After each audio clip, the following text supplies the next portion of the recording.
Live, Oh, yeah, come. Are we live? Where's the intro?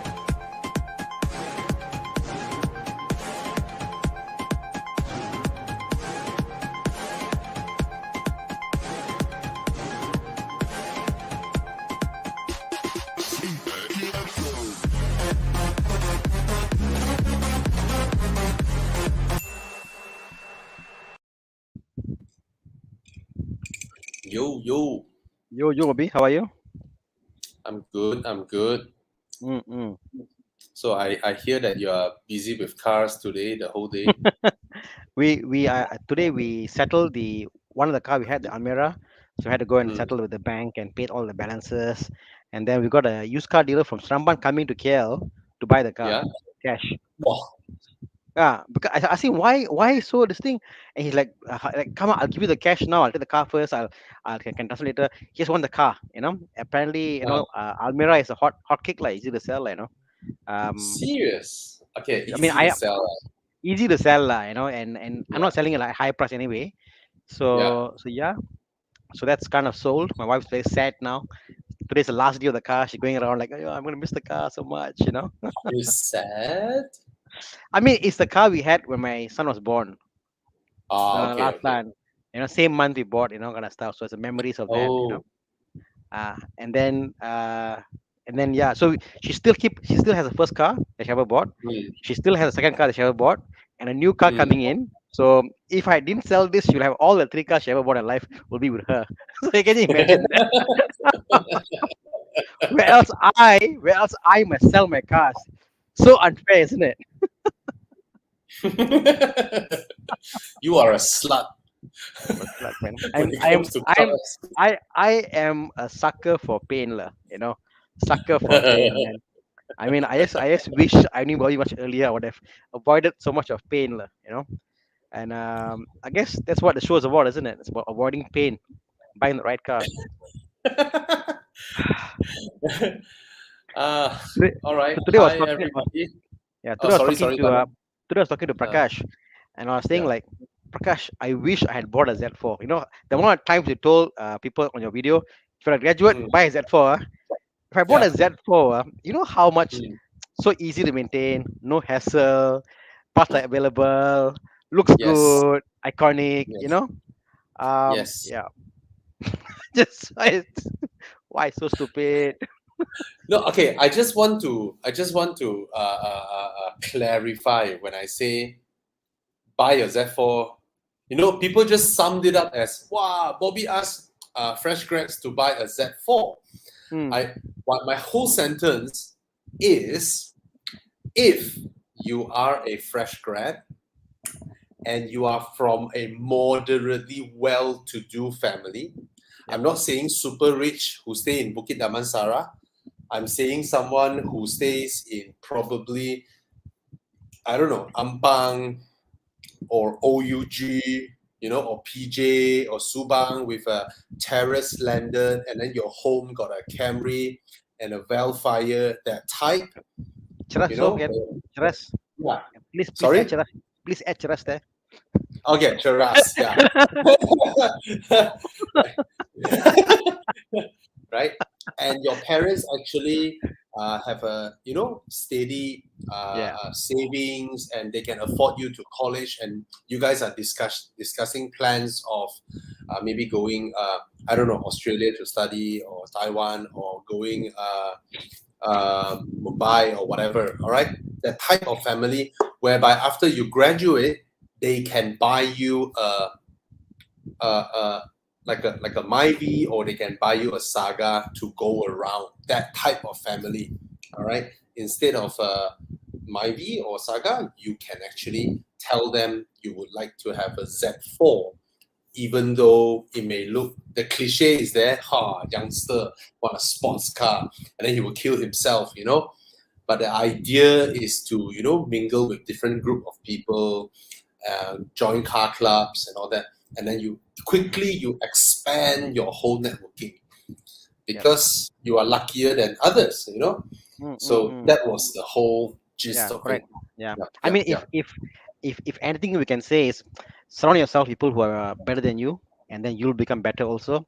Over the weekend, I Yes. met some guys who are in their early 20s, Bobby, and Yeah. the things they are doing is mind blowing. Yeah. So yeah, it is definitely the world of the young, lah, you know. I mean, Wow, so many questions today. Can we just take questions? I guess. yeah, a lot, a lot. Okay, let's start with anyone you see, Bobby. Oh, Lawrence, Vios or City? Neither, I will say.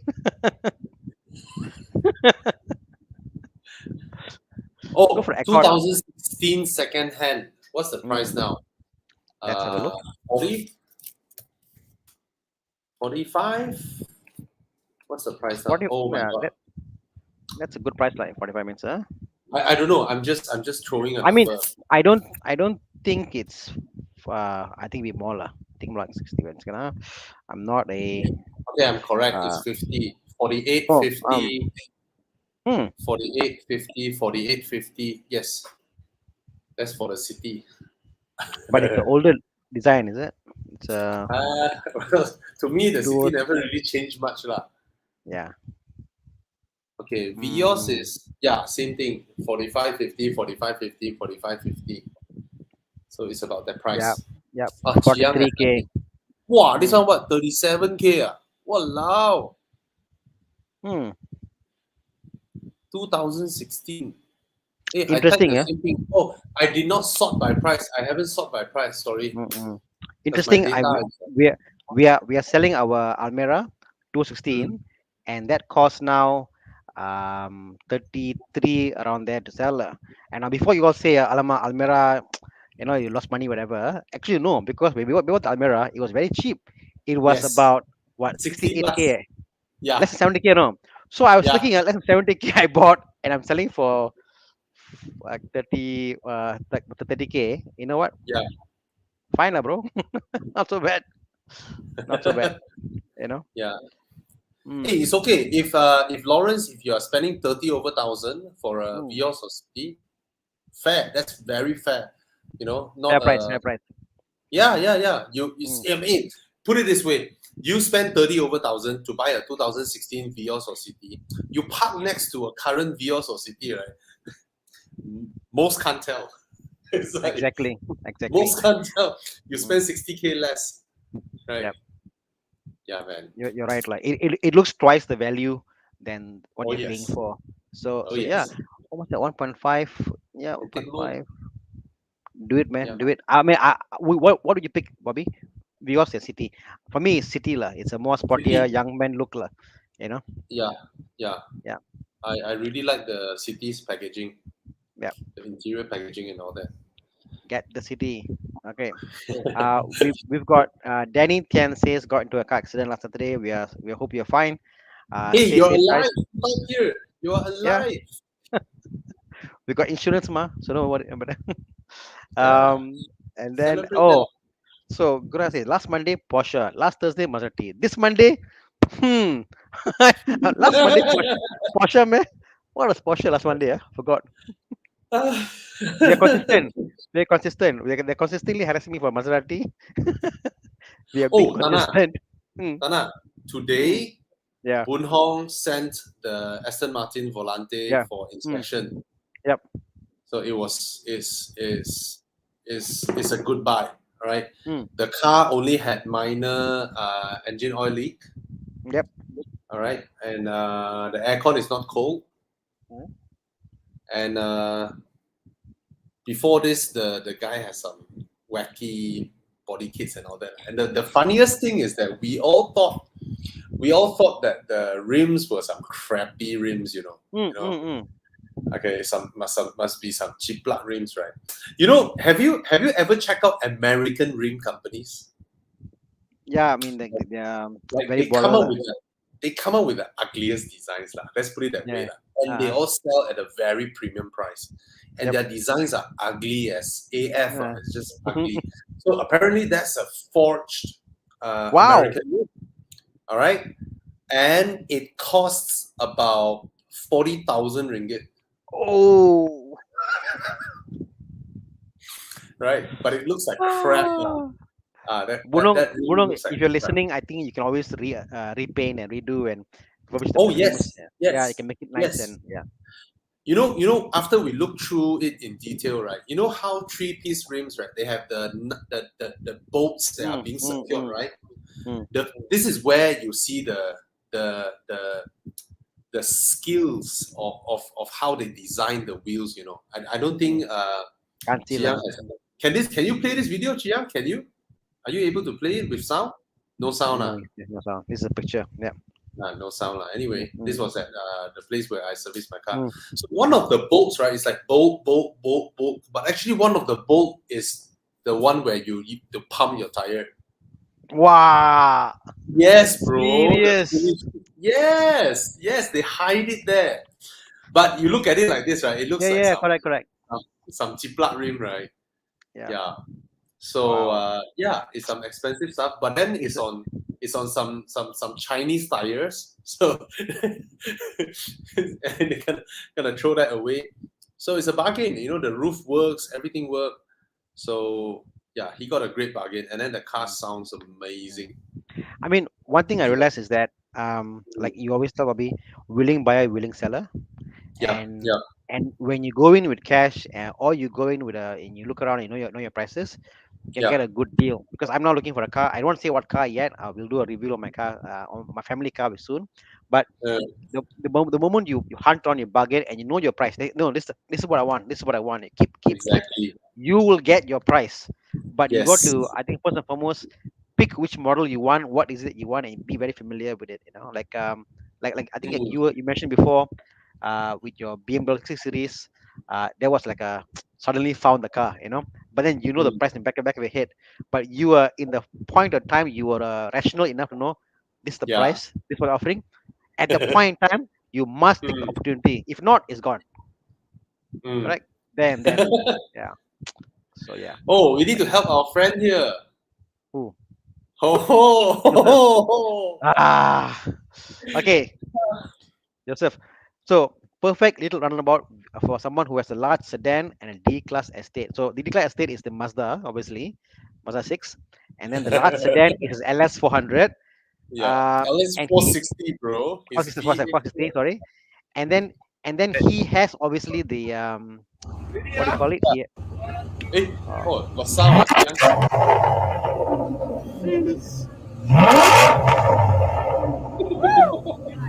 uh so Okay, so yeah. and he also has got the Polo GTI, correct? He But just that's a sold it. manual. Oh, he sold it already. Oh, That's why he wanted a little roundabout. hmm. I think Joseph, I think because of all these cars, you need to get a drop top lah. Because I think because you know what? Because you've gone through all the experiences. You have got the biggest possible sedan you could get, the 460 LS. And whenever you go out, I know you like, Alama, I wish I can go and keep up with them. So and then the Mazda is also big. Still a small car. Yeah. I think yeah, uh why don't you look at Prakash's at fall? Right now, today, that's the deal of the century. He is giving like a good rate if you're going to ask him nicely, but yeah, get a drop top, man, because his kids are also young. You know, Ah, ah, like me, Bobby. Yeah, like for me, the drop top issue. I don't want yeah, a drop top with four-seater actually. Reason being is, for me, the drop top is a point in time I go out with my wife. I don't want the yeah, kids. yeah. I don't want the kids. Stay home. It's my time. Um, yeah, but for him, because of the all the drive he go to, something Yeah, that is agile, something that I think it must be a drop top or something that is small, has to be small, and yep, yep, yep. your cars are already very comfortable, so you don't need comfortable, Yeah, man, yeah. his cars are all big sedans, right? Mm. It has to be very polarizing, total opposite, lah, total opposite. What's your budget, Joseph? Can you just put in your budget, then maybe we can advise, lah. Yeah, man. Hard to tell, man. We will follow Yeah. you to shopping for cars, Joseph. I will gladly follow you and document the process to shop for your car. Cash buy or loan? Yeah, cash buy, loan. What's the price looking for? Um, okay, okay. Let's look at somebody else. Young, We'll come back to just shortly. Thought Yeah, about yeah. upcoming cross hybrid CKD, What is that? the Toyota Cross, the coming hybrid. Bobby, Mm, now I yes. see like BMW comes up with their EV, and it's like Yeah. suddenly we got this influx of cars coming into. So I'm like, shit. Suddenly, could it be like a real influx next year? Like every car company out there gonna come up with EVs, and suddenly it's gonna be this like hybrids are gonna be irrelevant. I mean, I have that fear personally. Yeah. Actually, I really do think that see the thing is this, uh hybrids are more complicated than cars with turbocharger and supercharger combined, Yep. right? So of course the simplest will be EV. EV has literally zero maintenance, Mm, right? You won't have issues of oil leak, water leak, gasket nonsense, bearing bullshit, belts, chains, valve, the things that you hear, you use the word, but you don't even know yep. is Mm. Bahasa or English, like I, tepek. I, It's like, what I the think fuck? What the yeah. fuck is I tepek? think I think Bobby, yeah, like Huh? people get hybrid because saying, Mm, oh, I can save fuel because I can charge all that stuff, and I think that's just the wrong reason to get hybrid. Like I like hybrids personally. I'm a hybrid believer. Not believer. I mm, like hybrid because why? They give me that petrol is still there, but yet it mm, gives me that extra power. Which if I want yeah. the same for the same dollar I want to get, I need sorry for the same Mm, power I want to get, I got to spend 2 or 3 times more for the same mm, power delivery and output. So that's my yeah, purpose of buying it, not for yeah, fuel. I don't care about yeah. fuel. I don't care about cost. I care about cost of buying. Second is Mm, cheap, and it's powerful. That's what I buy it for. And also the petrol is still there. So yeah, if you're buying hybrids today and 221 for fuel, I think it's a bad idea. If you're buying for yeah, fuel, don't buy it. Don't buy it. yeah. Buy the petrol. It's more long term. Because because what is the notion of saving fuel?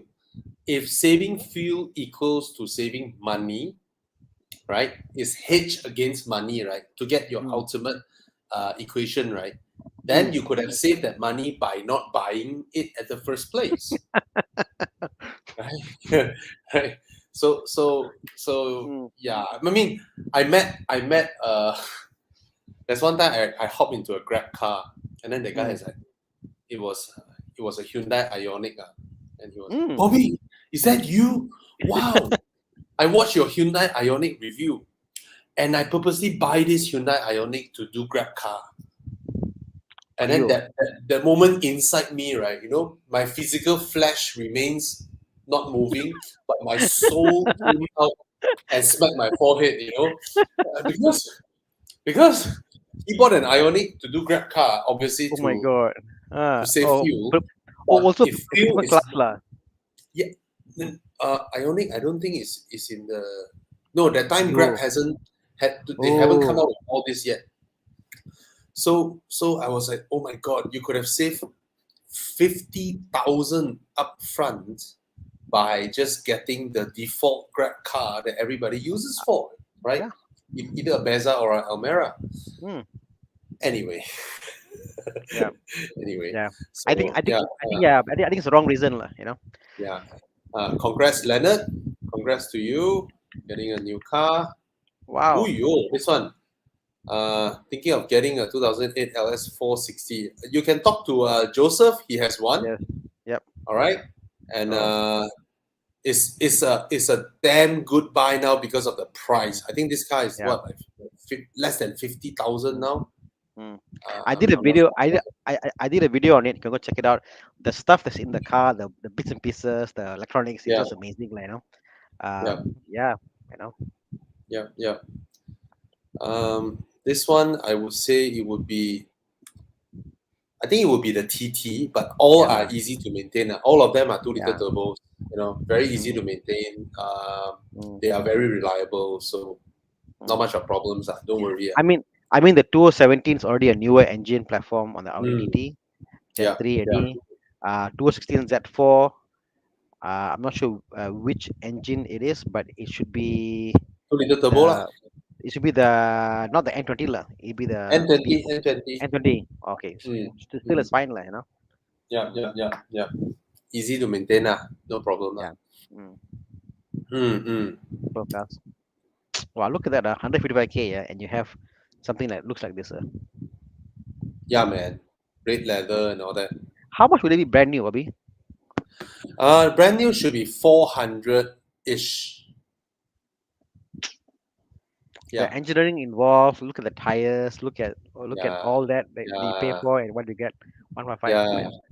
And this is about 112. Oh, no. 4,112 ringgit cheaper than Mazda 3 only. Yep. All right. Trust me, guys, it's easy to maintain. These cars are like, Yeah. it's okay Yeah. one. I mean, oil change is less than 1,000 ringgit. You know? Post 2015, 16 Mercedes, BMW, and Audi, the engines Yeah. are super reliable lah. I think come to a point now, the B40 Mm, engine, Bobby, people are like whenever you go online and check, the main problems of the engine, all mm, they say is, engine is still new. No mm, known problems are out at this point yet, and the engine has been out for like 4 or 5 years, but they haven't found mm, anything wrong with the engine yet. mm. That's how good it is. Okay. Joseph said his budget is about 60 grand. Alamak, Mm. cash ma, Cash cash or alone. loan? I think Because loan. cash I'm lah. guessing loan. Mm. Because he's letting go of his I don't know, man. Joseph. His Polo is cash lah. He's still buying cash lah, no? Yeah. That's what he He paid for. said 50 to 70 lah, around there lah. Something fun lah. Megan lor, if that's the case, Megan can get loan. Okay, Joseph, do you want to buy my MGF? It's going to be finished soon, and I've got two drop the top, which I don't need. So if you want my MGF, maybe come and talk to me. You're fixing the suspension already, right? Yeah, it came in the mail. So Wednesday is going to Subang, the classic shop to fix, and then can drive like, you can even keep Let for me a week. review it. Just and drive it, Joseph and Sam. But honestly, between the two, Bobby, I actually prefer the MGF's manual shift, very crisp manual shift compared to the Porsche. So but today I have this thing. I want to show you one second. I'll show you my little thing which came. So this came in the mail today. This is a quick shifter, aluminium. I bought. So this is going into the Porsche. Yeah.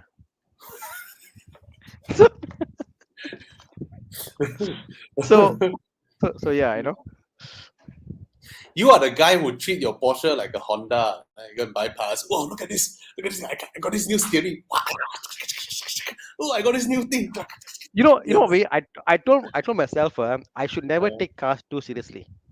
A lot of people take the cars like, oh, I cannot drive above 120. Oh, this one is not. No, it's only a car. It's only mechanics. You should enjoy it, drive it, go to Phuket with it, do stuff with it. Because if not, it's owning you. You should know you own the car, man. Use it. Yes. Use your car. You the person who owns something, right? You must have authority over it. You cannot let that thing overcome you. Like some ladies, right? They save up all their life, they get connection, they got friends, Datin's friend or whatnot. Then at the end, they manage to get a Birkin bag,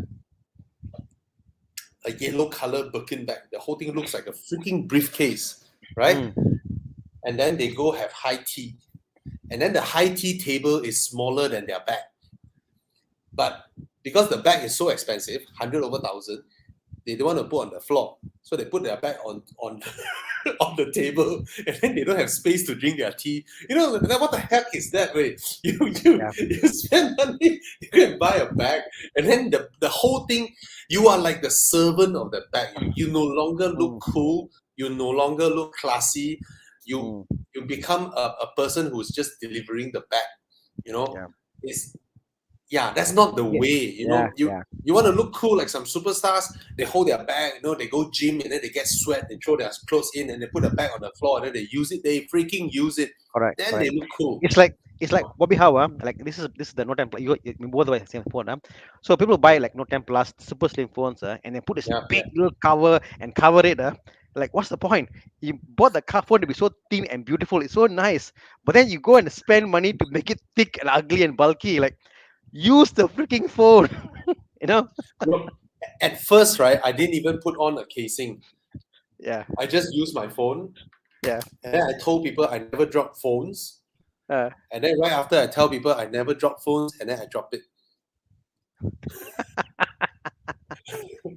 Then I got myself a casing. you Finally, see, yeah, yeah, yeah, yeah, yeah.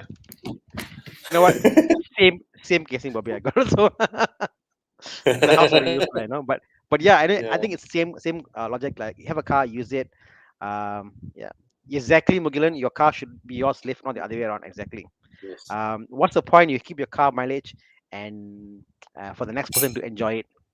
Don't do that. Yeah, yeah, yeah. Because Evo Club insurance for that. Warranty extension.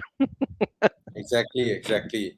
So, oh, Jen Xiong is giving some suggestions to Joseph, Megane or Sirocco, but he came from a Polo GTI. Nah, Don't nah. have to go into another VW lah, Mm, huh? yeah, Get yeah. something different lah. Mm. And the MG maybe huh? Tana? Yep. Oh, The look shock at the rear suspension. the shocks are drop on this. That's because it's waiting for the part, but it arrived, and it'll be fixed, Nice, I nice, can't. nice. Uh, But yeah, uh, I think you need a drop top, yeah, Bobby. yeah. Beetle Passat 2019, V8. bye, Mm. Bye. bye. Yeah, go ahead. This one, Harrier. I will go with the Harrier. Right, Mm. right. Different class, isn't it, Bobby? Yeah. Yeah, yeah, yeah. Mm. In fact, I really like the Harrier's interior more than the NX though. And next, Yeah, I like the Harrier's interior more than NX. Yeah, it's funny, Thomas. like like guys, like Yeah, the dads. I'm like, oh, back seat can recline. Wow, so nice, so so like as a father, I get excited when like the NX and the Harrier back seat can recline. I'm like, wow, this is so nice, So yeah. this is Hey, funny as really, back seats that can recline. It's like it's real. Okay, game any changer. any car makers who has an SUV or wagon and all that, come on, why not? Why not? Right? Back seats that can recline. Come on, you have all the space on top. Just let people recline the seats. Exactly. Make use of the space. Yeah, yeah, It, yeah, so our friend Thomas is in Genting. yeah, yeah. He's in Genting. They Alamak. all go queue up at that what Five Guys burger store. Uh, Yeah, I never heard of it until today. Some it's American burger it's American chain. thing. Yeah, it's a big chain, lah. Let me guess, fries and burgers. Hmm. So And then I in think between Five the Guys. burger patties will have cheese, lots of cheese. If I'm not mistaken, Five Guys is the one that their motto is they give a lot of fries. They give the price of fries, it overflows. So customer feels Ah, wow, I got a good deal out of it because they give me yeah. extra fries, like tumpa keluar from the fries thing. Hmm. Hmm. So yeah, it's crazy. Mm, But that's the thing with American businesses. They don't need to win you over with taste and food quality. mm, They are really good at this. I mean, today, right? I was looking to grab food, right? So I look at the Italian restaurant that Thomas brought me to last week. Superb pizzas, in Bukit Damansara. Authentic, freaking authentic pizza. It's called DV Ristorante. The pizzas are so good. They give you full slices of smoked salmon on top, and all that. Every slice, and they sell it at what price? 32, 34 ringgit. It's cheaper than Domino's for freaking yep. sake. Mm, Domino's sell you at what 40 ringgit for some mm, crappy pizza, mm. and I'm amazed with Americans. Americans, I mean, they're able to I don't know. I find they and their cars are the same lah. It's like Mm, for Americans, it's like, oh, I give you chicken, I give you fries, I give you all this all yeah, the things. So the car is, yeah, oh, I give you V8, I give you seats, I give you all this stuff. It must be good. yeah, How it comes mm, together, secondary issue. But the fact I've given you all this stuff, that's what yeah. matters. You know. uh, Uh, hey, sorry, yeah, that's the DV name of the restaurant. Ristorante. Okay, I must go have a Yeah, look. DV Ristorante. And I want to click this comment. Alteza, Mm. bye. Yeah. Any other questions tonight? Ta-da. What convertibles? How about this? Brainless, sorry. Okay, Yeah. okay. Can Mm. Beetle convertible. That's rare. Yeah, it's rare. It's cute. Are you a boy or girl? Brainless 179. The girl, okay lah. If you're, if you're a boy, then He must be a Beetle guy, lah. convertible. You know why? No girl will call Yeah. herself will call herself brainless 179. Yeah, only guys will only do that. Lah. only guys like I don't care like 179 brainless. Yeah.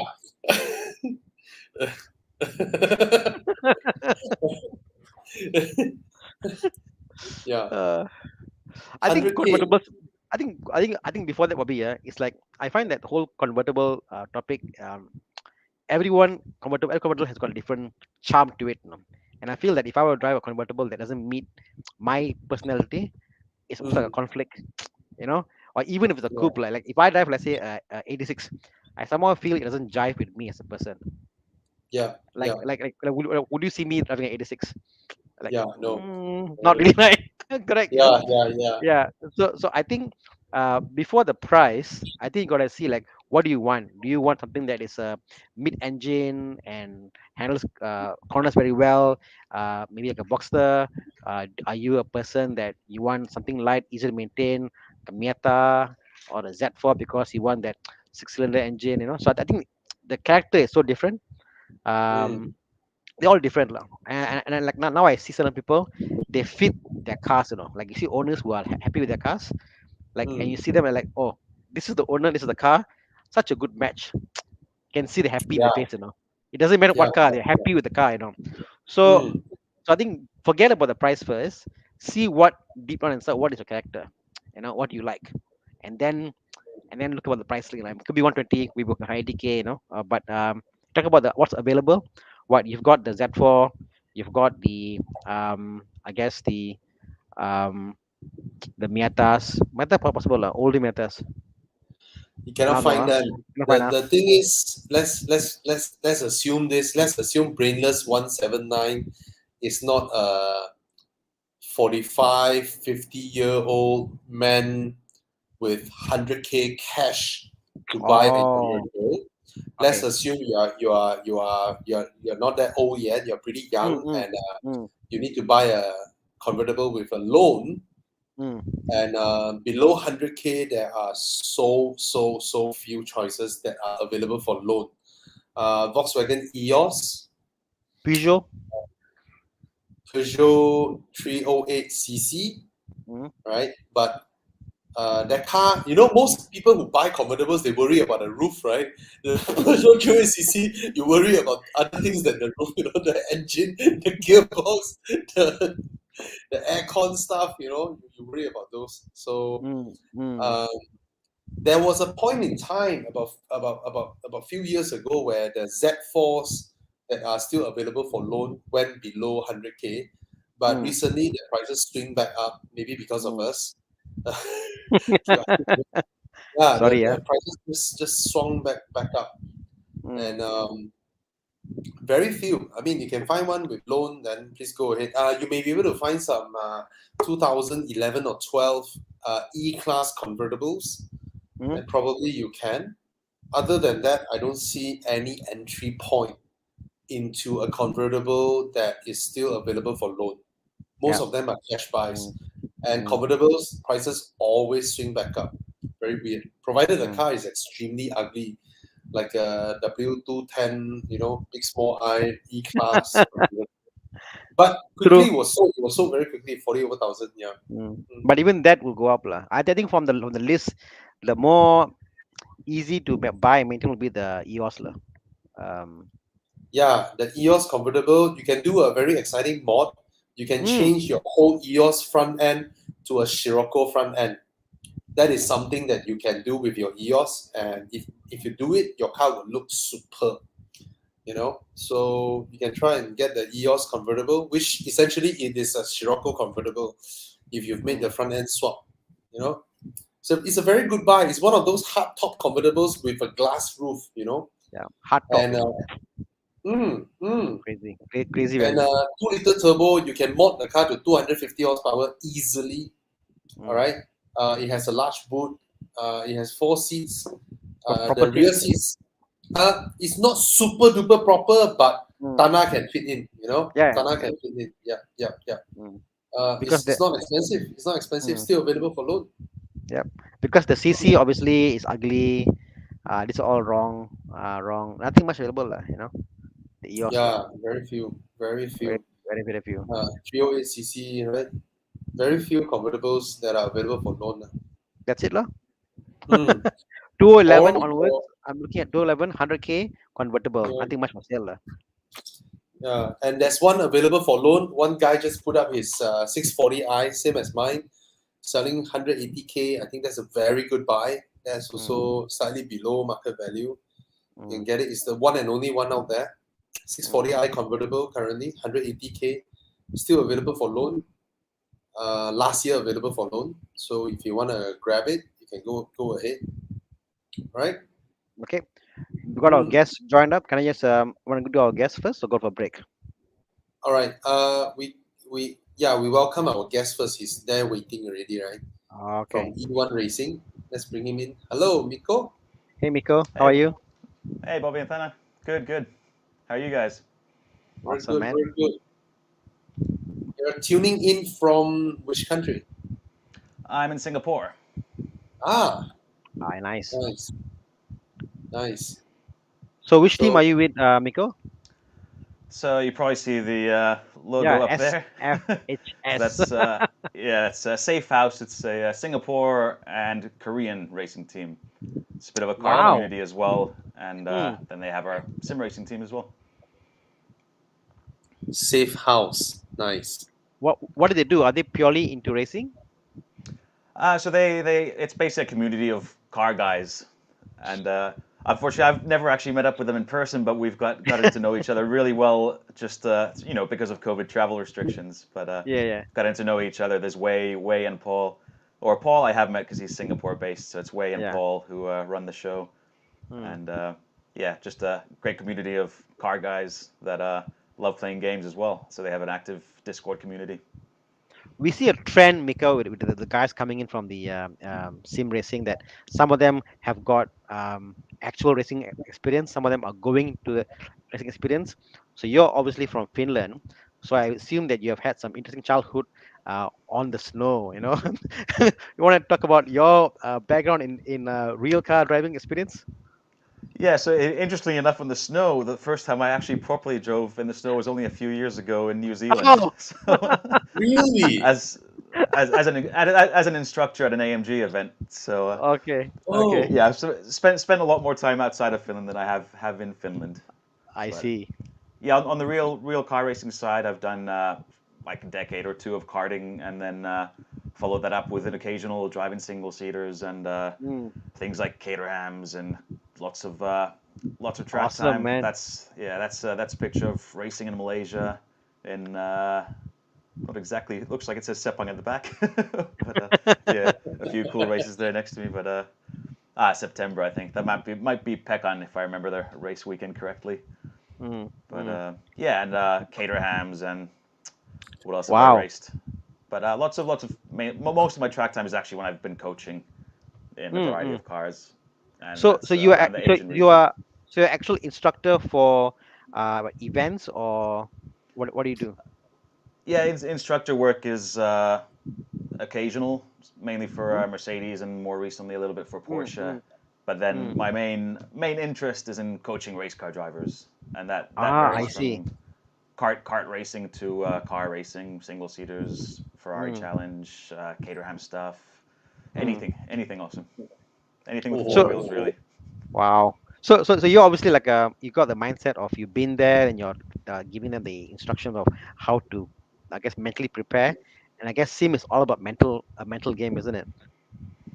Yeah, actually, the sim racing stuff is actually amazing to prepare for mental on the mental side of racing because Mm. in some ways I remember that was at Sepang on some of the race room sims. Awesome time there. But Mm. yeah, it's for example, recently we've been doing some endurance races where you have to be in front of your wheel for 3 hours straight and Wow. maintain Oh, focus around some really difficult tracks. And in some ways, it's more difficult to maintain that focus on a sim than it is in real life. yeah. Mm. So this is what it will be a 3 hour race where you guys like swap, or it's 3 hour. Yeah. For example, I mean, with these guys, so we've done a 4 hour race, a 6 hour race, and then we have even a 24-hour race coming up in December. Mm. So it's I super don't know challenging I don't know stuff. I don't know how you do it. I mean I think when we go karting 24 hours. Bobby, when we go karting Bobby, yeah, like after the Yeah. first 5 minutes I'm like, I'm tired, like let this end. When is this going to end in karting itself? But it's mind boggling. How do you prepare for all this stuff? I mean, especially like on a sim race environment, how do you prepare to not flinch and just be there, focused, zoomed in? Yeah, fortunately on simulators you can do as long as you have some free time, you can do a lot of laps and get in the flow of things. So then then it becomes almost subconscious, and you just have to think about strategy and make sure you hit your braking points, and the driving almost takes care of itself if Mm, you've prepared properly. mm. Wow. The mental the mental stress. I cannot imagine that. It's like I tried, Bobby. I tried. I got a steering, and I was tried, and I just to get over 15 minutes of sim racing. It's not easy. It's not easy because it's like you make a single mistake, and you're like, and you get angry because of the mistake you made, and suddenly you're yeah. behind, and like, and then do I have the fortitude to stay calm and be in the race? I just can't. I mean, I don't know how you do it. Yeah, that's a good point actually about getting angry or getting frustrated at things. Is that's also maybe more difficult to it's more difficult to control yourself emotionally in a sim than it is in a real car. Because in a real Mm, car, you have the real life distractions. You have your mm. G forces throwing you around and the element of danger. But then, yeah, in a sim, you can easily start shouting things Yeah, to yeah, vent yeah. your frustrations, and then end up crashing. So you have, I mean, you stay in Singapore all along. You settle down in Singapore, or I grew up around the Asian.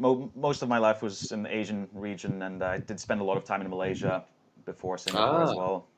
About a decade and a half, so fairly familiar with the Wow. region. Then more wow, recently in Singapore. ah, oh, that's Uncle YS. Hey, that's Con behind. Yeah, con is there. Yeah, that's Con there. I should be somewhere nearby. That's the case. When was this? This would have been around 2017 at Sepang, just a Mercedes-Benz customer or Yeah. media. That would have been a media day because you got Tom Go in the background there as well. Yeah. Ah, And yeah, Pongo all is the there. media Yes, Yes, guys. yeah. correct, Yeah, correct, correct. yeah. Yeah. So I might have met you there then. Yeah, probably. Yeah. Ah, that's Nicole David. Yeah, I'm All there. certainly in that event. Yeah, yeah. No, I'm pretty sure I Definitely there. remember you. Remember you at one of my stations. Oh, really? Okay. Yeah, yeah. You must be one of the instructors that I felt, oh, he's a really nice Probably. Thanks for the compliments. guy. Uh, so now you solely do sim racing now, or in between you have actual races as well going on. Right now during Whether it's COVID, opening up. Mm. yeah, I've mainly focused on kart coaching. And on my own driving side, I haven't really done much at all except for sim racing. Sim racing during since early 2020, really. Unfortunately. Ah. So when's your next race?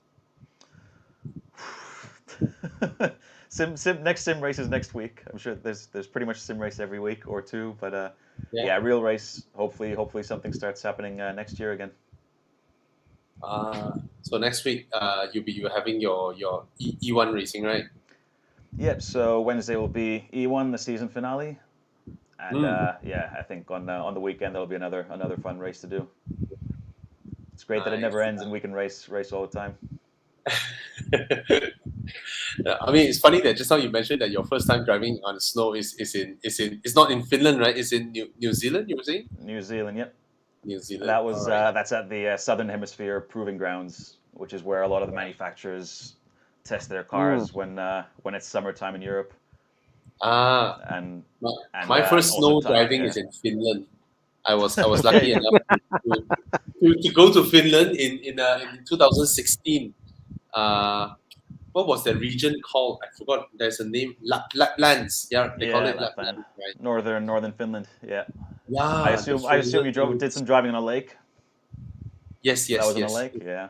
Yeah, it's on a lake, and I was with Audi that time, Awesome. and we were lucky enough to bump into the development team that was driving around the Porsche Panamera Sport Turismo with the camouflage and all that. So we spotted them, Yeah, that was a really good experience.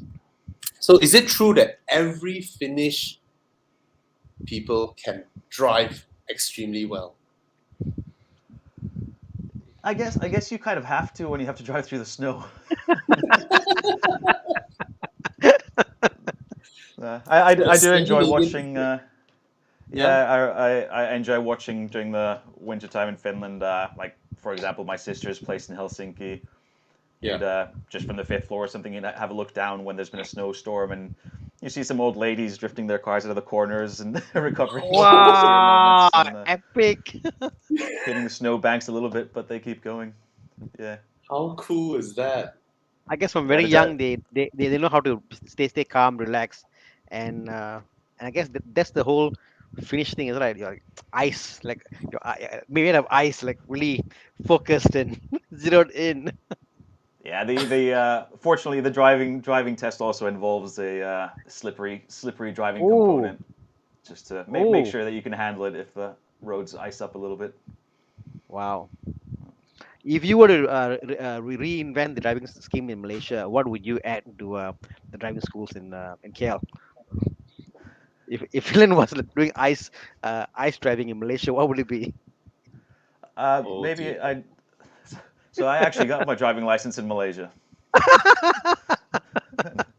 So I do have a few tips. Okay, let's Maybe hear the it. first one might be to ensure that the instructors don't fall asleep and, with their foot on the brake pedal.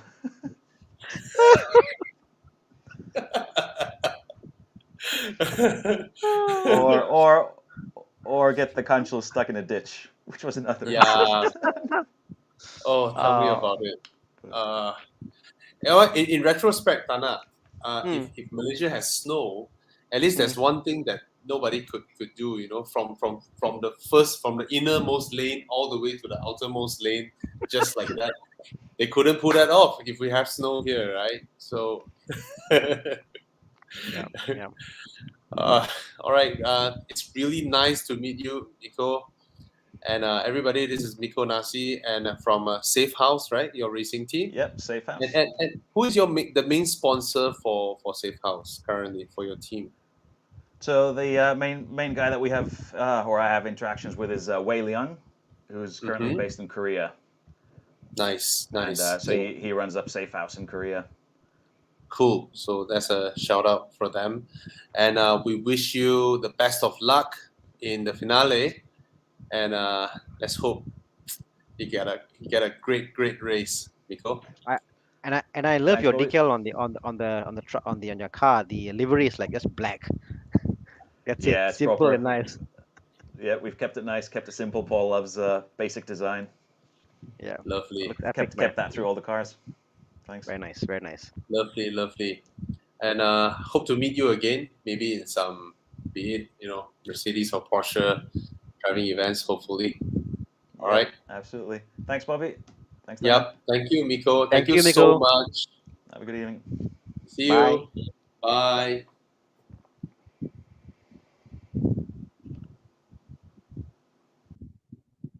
I was actually trying to go through my old videos, Bobby. I remember I Yeah. met a instructor in Sepang with the AMG event. Asking, is Yeah. this the same guy or not? Because they were so cool, no? They go on the Ah. track and they're like very relaxed, and they go there like, yeah, no problem. One hand, these guys are epic, lah. These trainers, lah.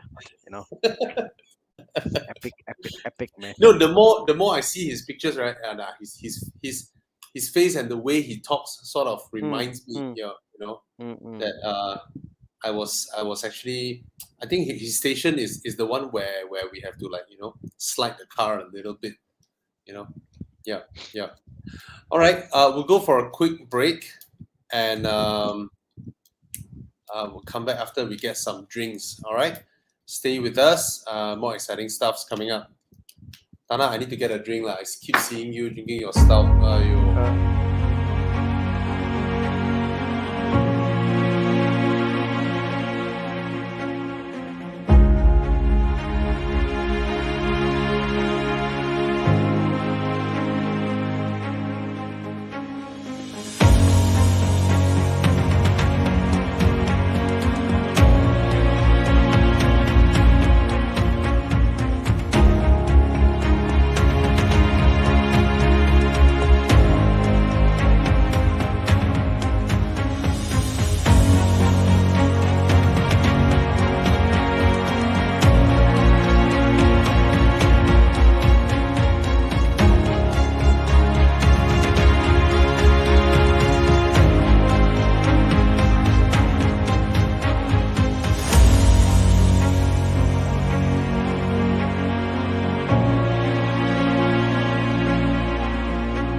Bobby?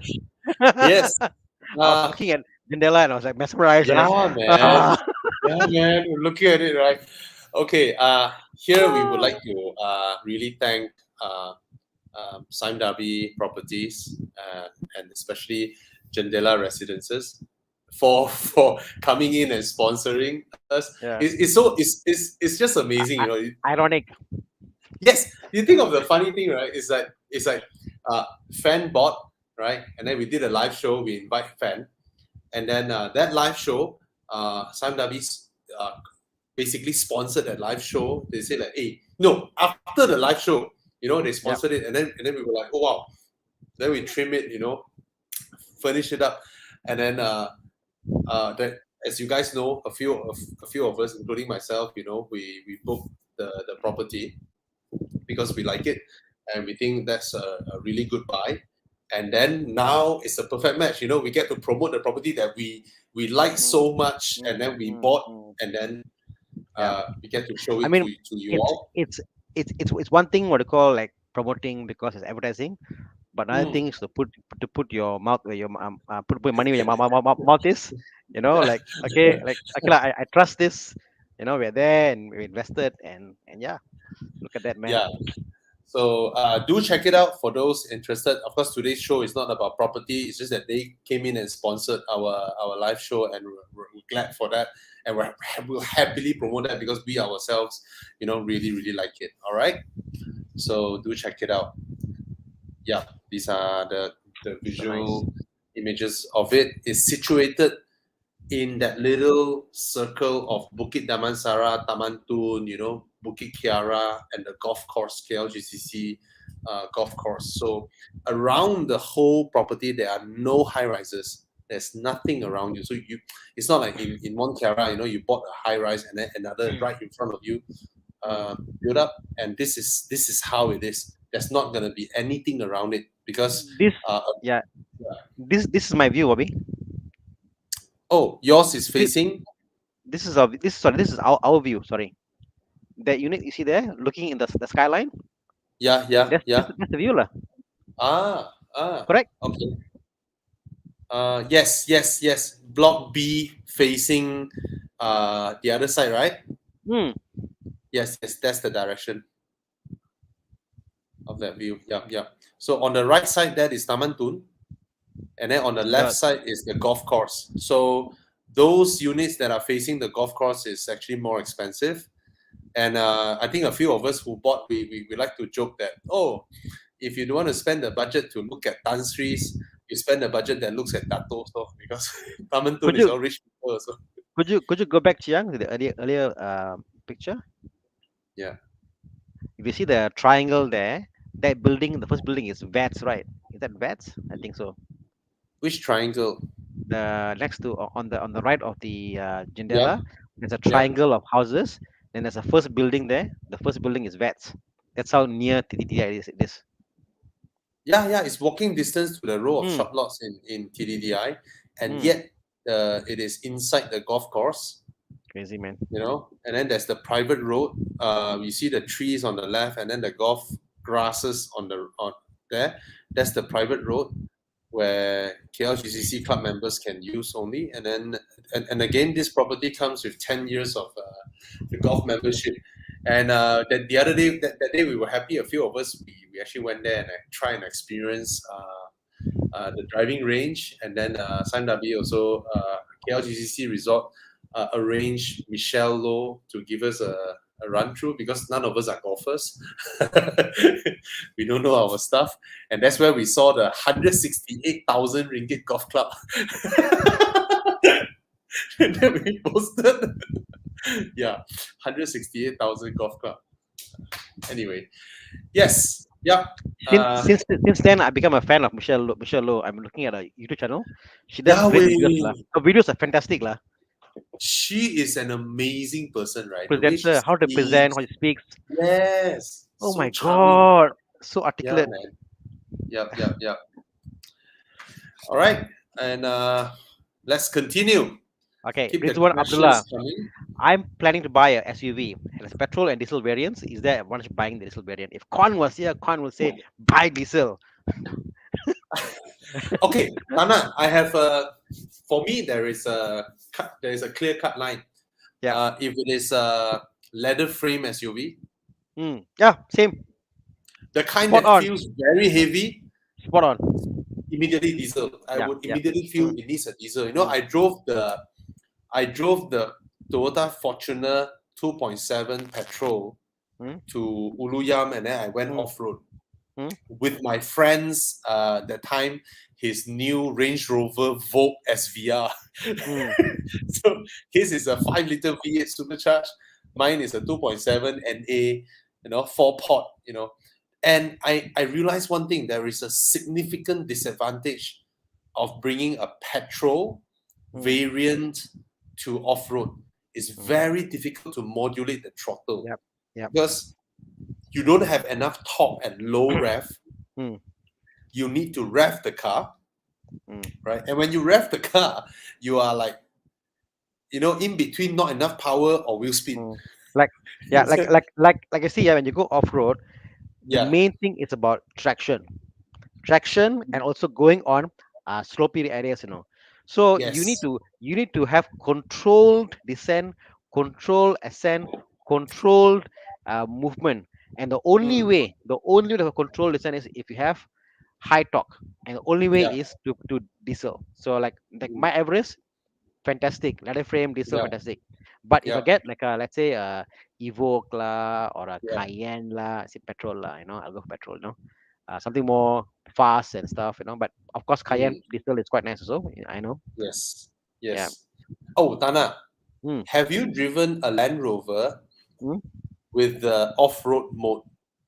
Oh, the You know the hop. Yep. the dial that can switch between sand, snow, Oh, you rock. mean you're talking about that? I'm talking about the Yes. like you go down and you change to 4-wheel drive and 2-wheel drive. No, no, no, You- no. no. The Okay. modern Land Rovers with that Yeah. setting. Mm. I kid you not. Whether petrol or diesel, their technology is amazing. You turn it to rock mode, right? Okay, my last experience in these are some modern Land Rovers, but they are about 8 years ago. Okay, Mm. where I went off road with it. So when I went into mine is a Range Rover Sport. When I dial it, oh, this one modern one. This one like really hardcore Very modern. modern.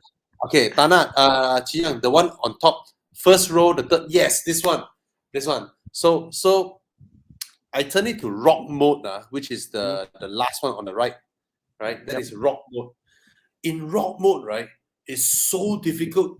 I need to press the brakes so damn hard to keep the car stopped. Okay, it has so much torque on so low a rev. And then, right, as I let go of the throttle, right, the wheels roll slowly, really slowly, without my control, without my throttle inputs. Mm. And then it rolled up the curb. See, this is the curb, right? My tires just went like this, really slow, Very up to the slow. curb, and then the whole thing just went up like that. It is an amazing experience, I tell you. In normal cars, right, it's so difficult to modulate the throttle and all that. But in Land Rovers with this, right, it just slowly rolled and then it just Yep. went up. Mm. Wow, crazy You, experience. using momentum when you go off road is the worst thing ever, unless some places you have to lah. So yeah. Yeah, But again, if your question is one, if you're getting like more for like town driving and going on highways, you know what? Get the petrol, diesel, forget it lah. Just get the petrol. But if you're going off road and diesel, man, that's it. yeah. Why are SUVs so expensive? It's Which one? like I guess SUVs. It depends lah. I mean, it depends what kind of SUVs lah. Like I think the whole idea of SUV or 4x4 is that you got more things lah. You got more lights in the room, more things to pay for, and definitely look better. You know. Um, and it's in demand, I guess lah. So Andy Low asked question. Hi Bobby, Arteon and T3i. Can share your opinions about the two cars. Interesting choice. I like both. 330i, if it is the first batch with M Sport, the ride is horrible. It's actually very, very uncomfortable. The Arteon actually has more leg room, bigger, uh, sharper looking, yeah, I may say. And but it's still a four-wheel drive, front-wheel drive based four-wheel drive Bias, system car.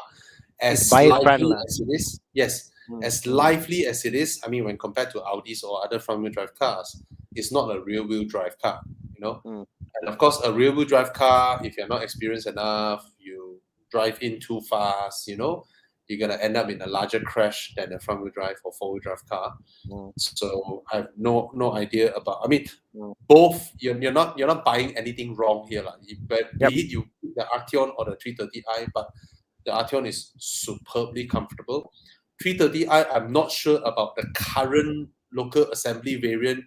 Have they tweaked the suspension or not? Because I've only test driven the first batch with the M Sport suspension, which is really harsh. All right, so yeah. My Test my drive. take my take is you can always tweak the shocks on the T3i, but if you're a father, you got kids, and you want better leg room and looks nicer, whatever the modern car, the Arteon I think is the more all rounder. The T3i is much more lively to drive lah. Definitely, you can't challenge BMW for the livelier drive lah. But as an all rounder, the Arteon for the value, the pricing, the looks, the window frame. Man, I Yes. tell you, how do you beat that value lah? I just it's hard. It's And hard. 3 Series are everywhere now, right? If you drive an Arteon, you'll be. I mean, chances of you parking your car, you know, when you go to a parking lot, you park your car, and then you lock your car as you walk away, and then you turn back and look at your car. We all like to describe this moment, right? Yep, You turn back and look at your car. In a 3 Series or C Class, you turn back and then you see another few same colors one. Mm. I guess Andy, it's like when you turn back, ignore the badge for a while. And it's hard to do, but try to look at the car without the badge, Yes. and Yeah. it's very hard to do. But Yeah. if you do it with the badge, the VW is definitely a better product for the price But the badge but still it's a BMW or still got logo of BMW or hi BMW. Oh, in my mind, they are the same lah. I mean, Audi, Yeah, Volkswagen, yeah, yeah, BMW, yeah. Not to the public though. Yeah, Yeah, yeah, yeah. yeah, yeah. So Danny Tian asked question: how do you join for drives? Please join Evo Club, Evo Club Malaysia. And when you go to the Evo Club Malaysia, we have events. We post there on our Yeah, website. Yeah, Chiang is showing on screen now. Chiang, can you show yes. us? Just go to club.evomalaysia.com and then register yourself. Add your car in, add your car pictures. If you just service your car, take a picture of your service receipt, upload it there so that you don't have to keep the receipt, You have all these functions in there. And hey, Jiang, what's going on? Are you going to Sure. show the page, the club.evomalaysia.com? Okay, am I? Chiang, I add. Okay, Alright. so this is Chiang's garage. Let's see Chiang's garage. So this is Chiang's car. Am I Jiang Chiang? has Don't be added shy. his car. Why do you don't put your face there, Jiang? Okay. Okay. All right. Future Okay, look goals. at Jiang's future goals. Stop there. Chiang, For oh lama. Stop here, Jiang. That's your Stop. future goal, huh? Good choice, Yaris man. Fiesta. Okay, so you guys, you see, right? We always like to encourage people, right? So inside our Evo Club platform, we actually put this section. We want you to put your goals there because the moment you put down your goals, you're halfway there already. All right, you work towards that. All right, come, continue to scroll down. Jiang, come. Hey, what Don't be happened shy. to your laptop? He's shy. He say, wait. Okay. Hey, Jiang, you didn't close your pawn tab. Jiang.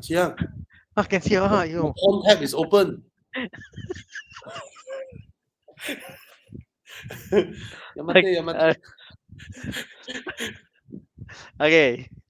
Okay, So we look at this. Hey, Jiang, stop here. The Evo highlights, all right? So you can see there's the Evo Club extended warranty. That means if you bought a used car now that is not yet 8 years old, but the official warranty has ended, you can actually come here, click this tab, and then you pay 450 ringgit to book a slot for your inspection of your car. Once you inspect your car, you qualify to buy a warranty. When you buy the warranty, the 450 ringgit will be deducted from the total cost of your warranty. I'll give you an example. A 1 Series probably costs about 1,200 around there for you to gauge. All right. And if you do not qualify for the warranty, or you will get a refund of 300 ringgit. That means the inspection fee is 150 ringgit, which is fair, for a proper 2-hour inspection, total full inspection of your car. At least you get to know the health of the car. All right. And in the middle is the fire extinguisher. I know we shout out about it in May, and then unfortunately our partner that we were doing this with back then, the brand is called Nanex. Our partner struggled for 2 months in hospital and passed away from COVID. And from July onwards, it was 1 whole month of they wind down the business because they decided to wind down the business, and his business partners bought over the company and then rebrand, we change, and then we change it to Fire Expire, and then we continue with the whole thing. And it has just arrived Malaysia. The shipment has just arrived Port Klang, and we'll be going through all the logistics and all that. We'll be sending it out. For those of you who did not purchase in the first, you can purchase now. The pre-sale did not go as expected because of all these things. We did not know whether we should continue to shout out or not. There was a point of time we just kept quiet because of that happened. So we have leftovers with our first initial batch that we ordered. So if you order now, you'll be able to get your stocks immediately. All right. This fire extinguisher is a new technology. It's not the dry powder extinguisher, whereby you've extinguished your flame and then the entire room is with the white powder, and the white powder is very, very difficult to clean up. And the white powder is actually it damages electrical components. All right. For those of you who are in the industry, if you know, server rooms and all that cannot use white powder fire extinguisher. However, the standard industry practice that is accepted by Bomba for shopping malls and all that has to be white powder, because white powder extinguishers need annual maintenance and checking. And the annual maintenance and checking they need to pay Bomba for every single extinguisher. So that's the one that they recognize for now. And the last tab is this. This is our special edition Evo Club collaboration with Little Joe. Little Joe is an Italian company that makes car fresheners out of natural ingredients. All right, all these are natural ingredients. So this is Little Joe. It's our little special edition. Evo Club and Little Joe collaborated.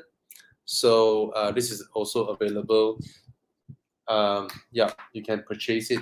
And yeah, so these are the things we offered for Evo Club members. So Chiang, can you continue to scroll down on the Evo Club page? And then you will see all our team members. You can click and link to our channels, and then slowly you scroll down. You will see all our latest videos. So instead of waiting for YouTube algorithm to actually send you our videos, or they don't send you, like my videos now, YouTube somehow don't love me anymore. My subscribers don't see my videos in notifications. But if you are here, you can watch our videos directly, the latest ones. And then you scroll down, there's upcoming events. Now, last week we did a drive to Temyang Pantai, and the drive is actually announced here. Once the drive is over, it will not be here anymore. So this is where you can see any upcoming drives. All right. And down here, special offers are like some of our collaborated partners like Marvelous. You know, we are the only place where if you want to do Marvelous self-healing paint protection, you get 1,000 ringgit off. All right. And of course, Evo Club insurance, you can do it here as well. So yeah, these are all the things that we offer to our members. All right. So you can join club.evomalaysia.com. All right. You need to be a car owner to join us. All right. Sorry for the long explanation. All right. Yeah. Come, let's continue. Sorry, Tana. Oh, I cannot hear you, Tana. You are muted. Can you? Back.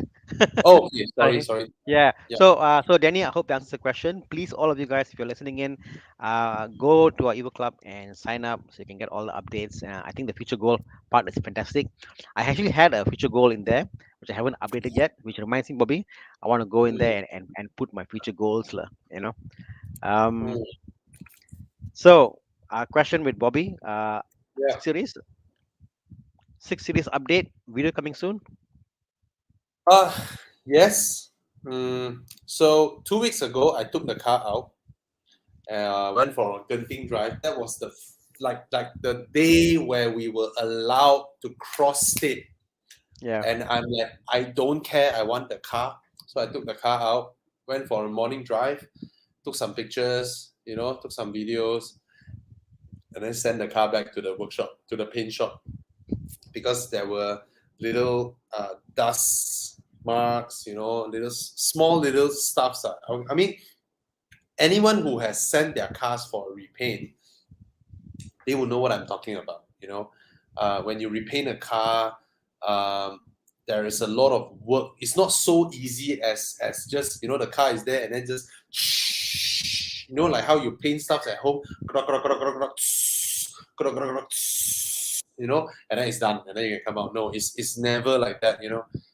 So sometimes certain parts there will be one speckle of dust that went there, and then the clear coat went over, and then you get a little bump. you know.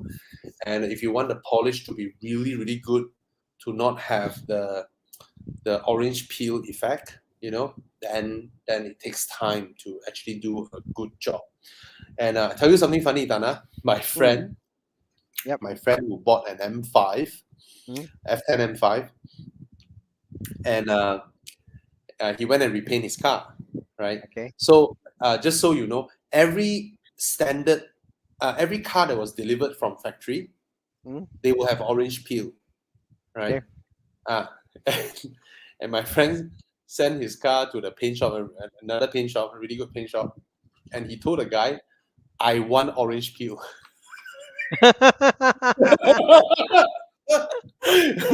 and, and the painter was like, "Wow, you're the first one." Yeah, he wanted the car to look like Original. original factory work, you know. Yeah, yeah. Oh, Chiang got a picture of my car. Okay. Yep, come, Chiang. Yep, yep. Hey, Chiang, that's not the most appealing of shots that we have, right? There are some with like really bright sunlight down. I don't know. I mean, I posted a picture this morning, you know, Yeah, of my on car, Facebook. 7 a.m. versus 10 a.m. That on was Facebook. interesting, Yeah. huh? Yes, Because the yes, light yes. was so intense, huh? Yeah, Chiang, show that on Facebook. I think I posted it on Facebook. My car, 7 a.m. versus 10 a.m. Or was it Evo Club group? I forgot. Yeah. Was on your Facebook. I think you On, posted on on. my own personal Facebook page, right? Yeah, Yeah. yeah, yeah. Yeah, it's interesting, that one, Okay. So because we yeah. So I let him find that, and then while we go on, CJ Ng asked, Lotus Evora, goodbye. I think it's a fantastic buy movie. buy. It's a I think buy. it's like it's like supercar for very low maintenance. It's Mm. it's it's something else, lah. You know. Can I say this, Tana? Hmm. I don't dare to buy Lotus. Why? Because if you buy a Lotus, right, people expect you to be A good driver. an extremely good driver. Okay, I'll put it this way, lah, Tana. I see what you I mean. will I see what be you mean. more, I will be more embarrassed Yeah. I if I run my Lotus into the drain at Uluyam Huh? versus if I were to do the same thing in a Ferrari.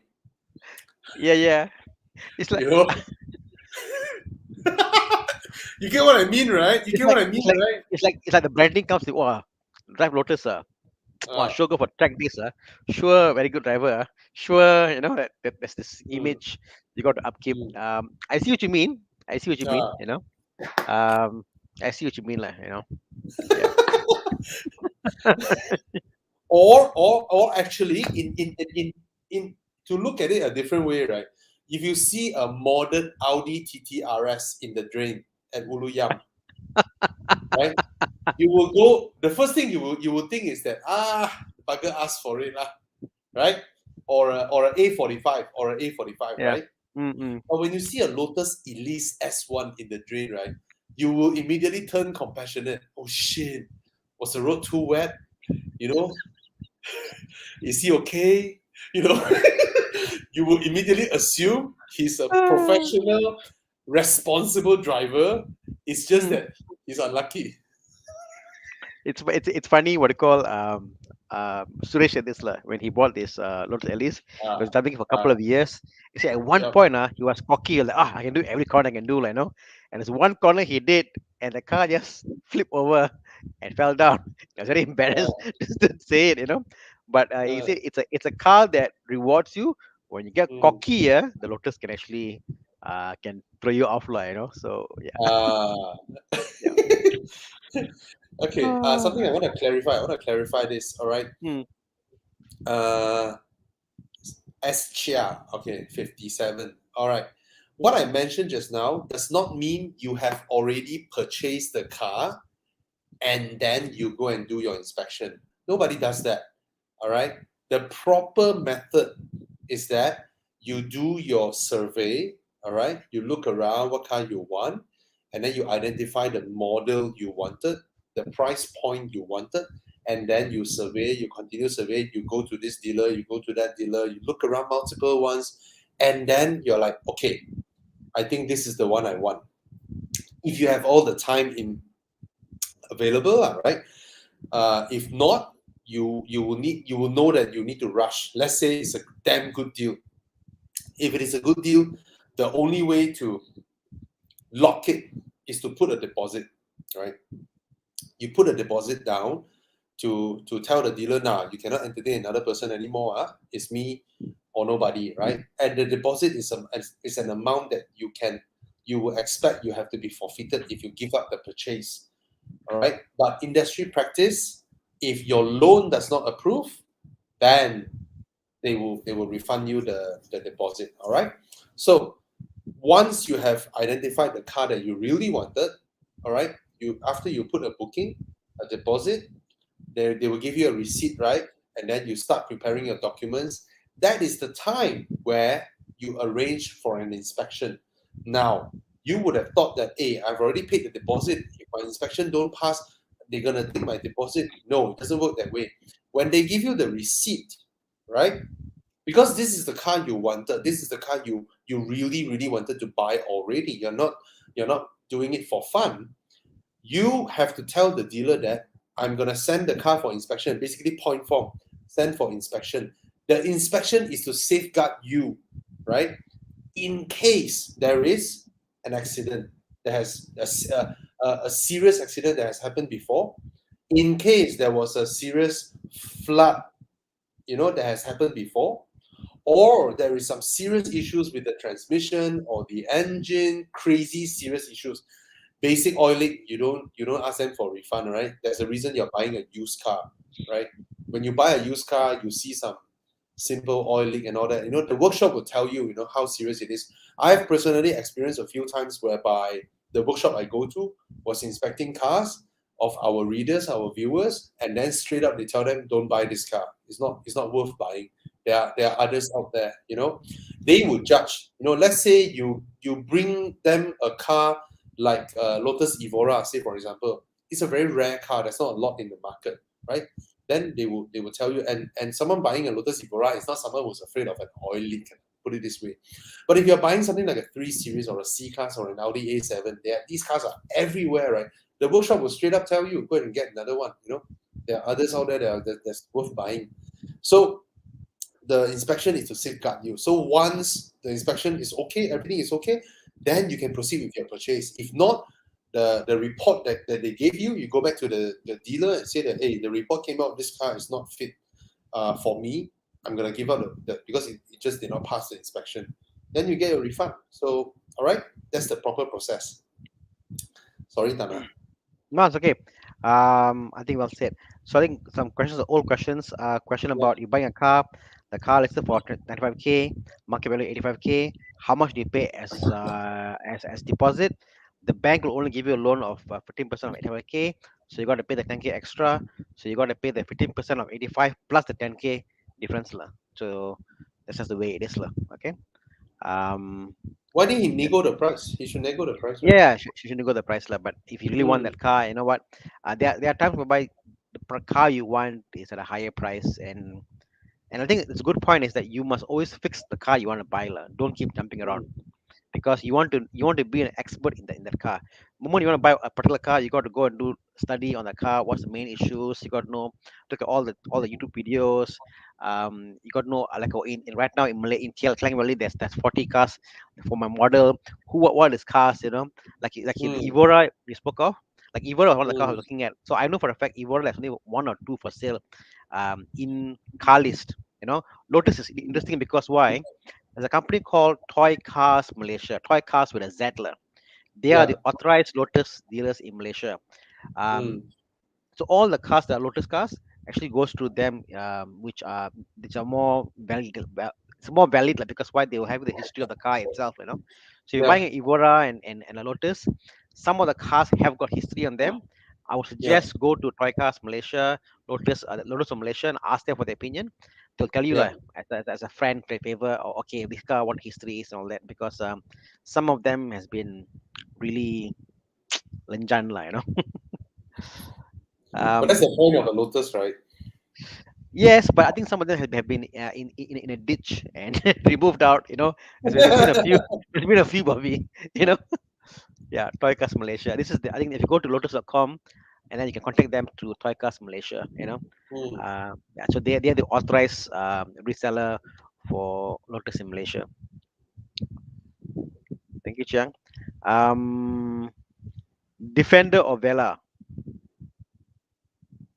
I can't comment on both. Lah. I'm not in the Defender capacity to talk. starts from 800,000 Hmm. and to 1 million. Vela, okay, to be honest, when Land Rover introduced the Vela, all of us in our minds, all of us have a price point of 720, 750,000. When they announced the car is 500 plus, we all clapped. We literally clapped. All the medias just clapped when they mentioned the price. 500 over 1,000 is below what we expected the price to be because the car is just outright beautiful. But the Defender and the Vela are two very, very different products. You can think of it as something like something like a GLC versus a G wagon. Hmm. If you understand what I'm saying here, right?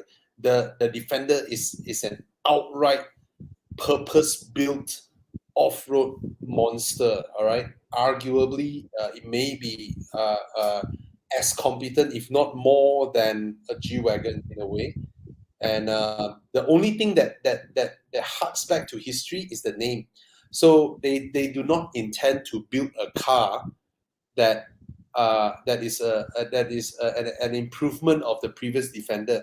They are merely using the Defender brand as a historical storytelling board to create their G Wagon Challenger in a way. All right, it is a cheaper G Wagon.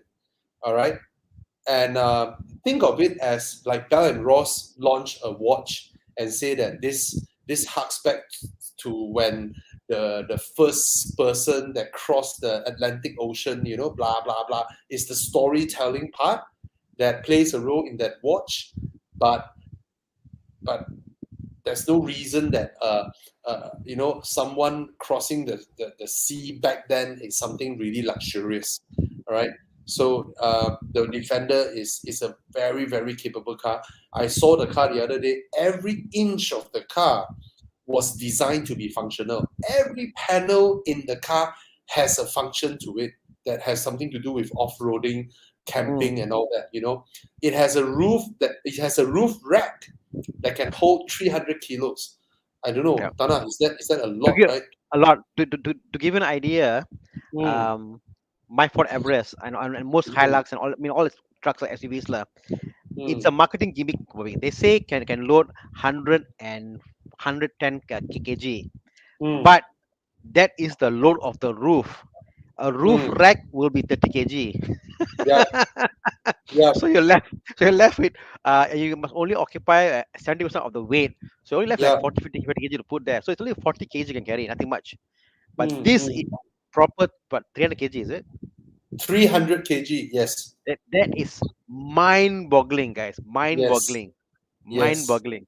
You know, most Yeah, most and most SUVs you put there, the frame will crack lah, got issue lah, leaking all that, mm, got issue. But this is yeah. proper lah. And most hardcore off-roaders, they use a leather frame to give a stronger underbody, Mm, undercarriage and all that. This one is a monocoque that is stronger than the then leather frame that they used before. It is an extremely strong car. So it is purpose built. Basically, think of it as a cheaper G wagon. Then you get what I'm saying here. Even though the name mm, is called Defender, the Velar, on the other hand, is the sister car of the Jaguar F-Pace. So it's a sporty drive. You don't sit like how you sit in Land Rovers. Traditional Land Rover buyers, they don't like the Velar because when you sit in, the window line is almost on your shoulder, above your shoulder. mm, The window line mm, is very high. Whereas in traditional Land Rovers, you sit here. The window line is on your elbow. You can hang your elbow out of the window. That is how Land Rover drivers, they like their cars to be. Whereas the Velar is like a passenger car, very sporty driving. And for me, I think the Velar is the most beautiful car, one of the most beautiful car on the road. All right. so it's beauty of form, I guess. Oh my God, look at it, bro. Look at it. It's so beautiful. It is extremely beautiful. Yeah. It's It's just gorgeous. almost like a whole new market they created with this. Mm. But the funny thing is, the exterior is almost as big as a Cayenne, but the interior is that of a, I don't know, an X3 or something like that. It's not extremely spacious inside. You know, the packaging could be better, but they did it for the styling, the long hood and all that. It's just beautiful, beautiful. Right, that's the Velar. Nice, man. Yeah, and you know the day Crispy they all went off road, right?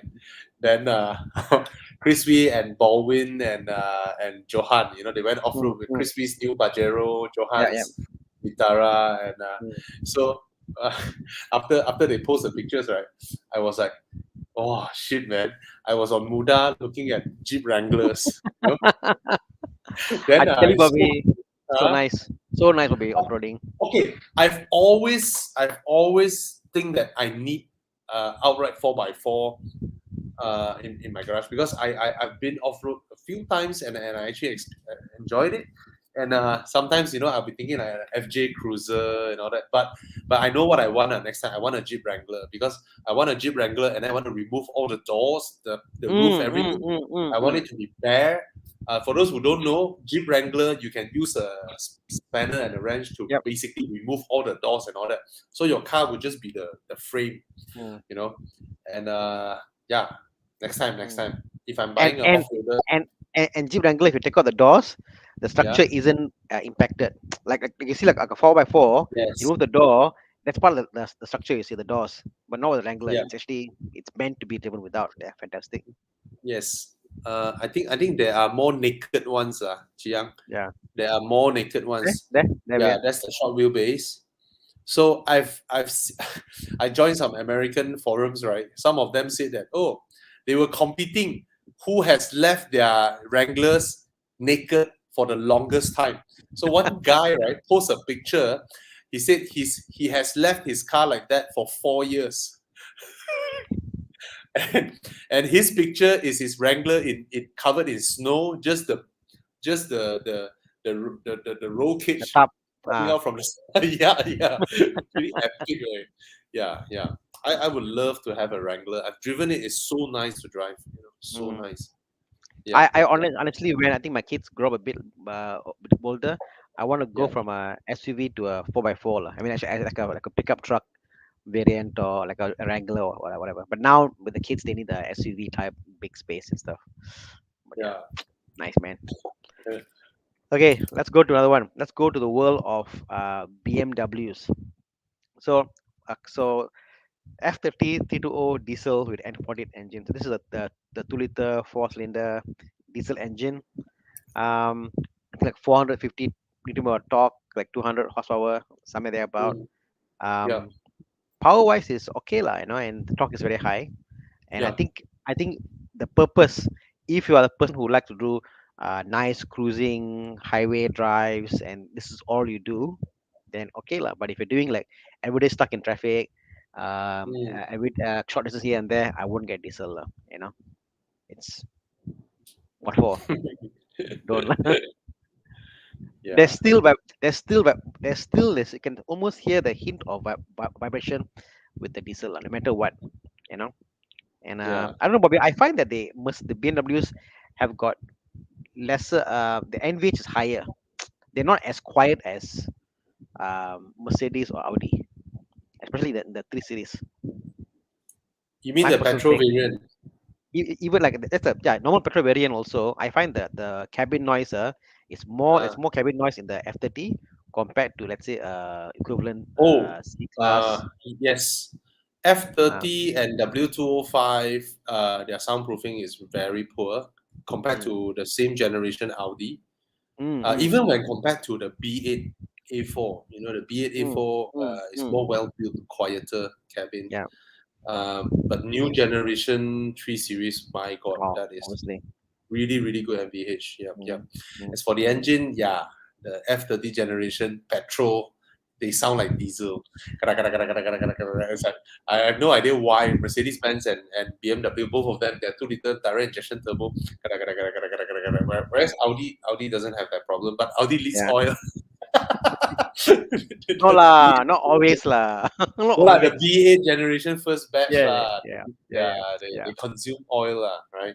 yeah. Uh, It's a design yeah. element for me. It's part of the design. You're paying for design, technological Yeah, design. yes. Okay. Uh, Uh, okay, I want to answer this one quickly. Sorry. Yes, Okay. Sorry. Renault will be able to get your Evo Club warranty. Evo Club warranty. We work with our partner, which is supported by RHB. So it's actually a bank supported warranty program. There are a lot of warranty programs out there, but be mindful. A lot of them is you pay them the money, they put into their pocket. All right, the money goes into their pocket, and then when you want to fix your car, they take out from their pocket. So you judge whether they are willing or not. You know, when it comes to honoring your warranty or really willing to approve it. Whereas the one that we use is actually when you purchase your warranty, a policy was done with RHB. It's supported by the bank. All right, and that's the main difference. All right, but Renaults are automatically is there. Renaults will are available, but only up to 8-year-old car. So if your car is 2014, you only have 1 more year to buy for next year. And if it is Peugeots, I'm sorry, they don't sell to Peugeots. Maybe for the newer ones that are still under warranty now, if the records are good, maybe in the future they would accept. But unfortunately, for those from 2011, 12, and all that, RHB don't accept it. If it is AMG cars, M cars, Audi RS cars, these are case-to-case approval basis based on inspection. All right. Actually, Chiang Yeah. says not. They actually sell Peugeot warranty now, but the Mm. warranty, but the premium is a bit higher than Okay, other okay. cars. Yeah. And Ah, also, the I think the warranty. Peugeot now, I think they provide Peugeot itself provide external warranty from factory anyway. So Okay, okay. yeah, it's Mm, it's part of them trying to recover their goodwill. So they give free warranty. mm. Only company in the world they said like warranty over. Never mind, here extra warranty. Take, give you free. Fantastic. All right. I'm I just got I got talking. Can I I got join I you? got I got I got Prakash calling me actually. Oh, you pick him up first, ah. You pick up his call first, ah. What's that? Okay. Cashvin. Sorry, Evo Club is only for car owners. Basically, that means you need to upload a car, and the car's number plate and all that. But if you are given a car by your parents, I mean, by all means. So it's a club that is for car owners. So be patient. Another 2 years, 16-year-old, or was it 17? You are legally allowed to drive a car to become a car owner. Then you can join. But you're always welcome to hang out with us. And if you love cars a lot, and you would like to join our drive, even though you are still young. If you see any, we'll shout out any drives and all that, right? Please come. You can come and then you can hop up any of our cars. We have seen young boys who came with their parents. They bring their mom, they bring their dad, and they join us for morning drives. You know, we welcome that because we are not some illegal racing group. You know, we don't race in Uluyang, we don't race in KKB and all that. Anyone who join my drives, who drives aggressively, I actually sound them, and we don't welcome these people. You know, so the boy racers don't like to join us. We come out to appreciate cars. We come out to meet friends. You know, make new friends and share car culture.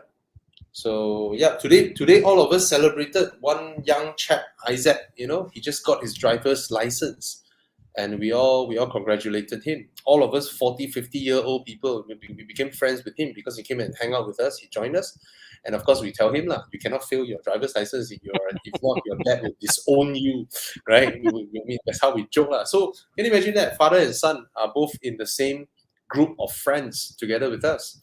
So this is Right. how we are lah, you know. Yeah, And, yeah, and amazing when I talk to Isaac, I forget how young he is. yes, I treat him as if he's like mature adult talking about stuff, whatever. exactly. And then I'm like, oh shit, he's actually very young. Just like I forget, I totally forget how young he is. So Bro, it's when he great. joined our Enduro last time, right? He hasn't Yeah. even got his Adam's apple yet. Oh, Yeah, now I look at him, he's like a full-grown man, you know. It's like last time he's still a boy. Yeah, way. So yeah, crazy, yeah. crazy. Okay. Mm. Sean asked about your one of your pet peeves, Bobby. Does the W213 have the offset full footwell Okay, pedals at this speed? it's not offset. It's just that that car in the right-hand drive version doesn't have a left foot rest. It's not that the pedals are Mm, offset. The pedals are perfect. The driving position is okay. It's a comfortable car. But if you are just driving around normally daily, you don't need the footrest, right? For me, is I went Mei Hong Son with a E53 AMG going around a lot of hairpin turns where I need to use my left foot to step on supposedly a footrest to pin my back to my seat, you know? And I don't get to do that in that, and that became a serious peeve of mine. So facelift means the same platform, so that also means no. I guess it Yeah. depends on what type of driving you do. If you're driving Yes, in city, exactly, then it doesn't matter. You know, exactly. it's more for comfort driving. Yeah, yeah, yeah. All right. Jason On says he showed last week to his parents Top Gear, and they allow him to get a six wagon. Oh yo, good job, Jason. Sean, Wow, good hmm, job. see, See, we have the full thing, you know. Okay, how did the whole inspection thing came up? I always encourage people to buy all these great cars and all that, right? And last time, when I just used my mouth to say it, and there's no support structure at the back, I felt it's a bit, you know, it's just cakap kosong. So that's how we went out there and throughout the past 2 3 years to build the whole network of inspection centers, 51 or 52 inspection centers across the country, 82 workshops to support your warranty. So you can just you can PM us on Horizon, and then we'll send you the link. Or Chi Yang, if you can send the link of the inspection or extended warranty thing. Put a link from Club.Evo Malaysia here, the extended warranty one, so that you can go for an inspection, make sure the car is all right. Yeah, 82 trusted workshops and 52 inspection centers across the country to support you. All right, so get it inspected at one of our inspection centers. And then if you buy the warranty, there are 82 trusted workshops to support your warranty program. All right, that means you can service at any of these and maintain your warranty program. And if you need to do a warranty claim, let's say you have someone from Johor but you drove up to Kelantan, there is at least still 3 workshops there for you to make your warranty claim when you're there. All right, what so what yeah, what I what I found congratulations. what I found Sorry, useful is that sorry. what I found useful is that even if you're not on the warranty scheme, whatever, the workshop Mm, that is on this list over here are all top-notch workshops. So yeah, so they are yeah, so it's the reason why they are there, like just not mere just picking out from the hat, you know. So yeah, yeah, yeah. So, Jason, congratulations. Wow, we really did it, Tara. gambate. Wow. Okay, you make us happy, man. Yeah, Um, man. okay. So 2013 F20 125i is it a good buy? Main concern N20 timing chain issue. Only timing chain issue, ma. The chain issue, you just change the timing chain, okay, ma. I mean, it's not a big issue, lah. I think people say the thing is that once in a while it gets extended, and then you must do a service and you change it, the whole thing. But once you do it, it's fine for another 7 years, 5 years, no issue. So I think it's not a major thing, lah. You know. Yeah, I think this one blew out of proportion. Overkill. Yeah, Yes, yes. yeah, This so-called issue is blown out of proportion. yeah. Get it, bro. If you look at Mm, a video online, there's this guy on the who did a video about his 9 year ownership experience with a F30 N20 mm, engine, and he serviced in like Lim Tire or like local place whatever. yeah. 9 years of being no issue, zero Mm. issue, never have any breakdown whatever. And he is like, I think he's like up to like 180,000 kilometers, on the car, Oh. zero issue. So Mm. yeah, so you know what, I think it's taken out of context, Yeah. Yeah. Ooh, this is interesting one. G20 T3OI or MK8 GTI. 3 Series lah. I'll go with the 3 Series lah. I don't know. I haven't Different seen the size lah. MK8 GTI. Sorry, Tana. People are already paying booking. My friend actually paid a booking for the MK8. Really? It's not official, but they're taking bookings. The guys in the showroom. Wow. Mm. Wow. Okay. Oh, the car looks sharp, huh? Very sharp. Mm. Okay, I've never bothered to check out the design of the car. Mm. Okay, a bit too busy for me, the front, but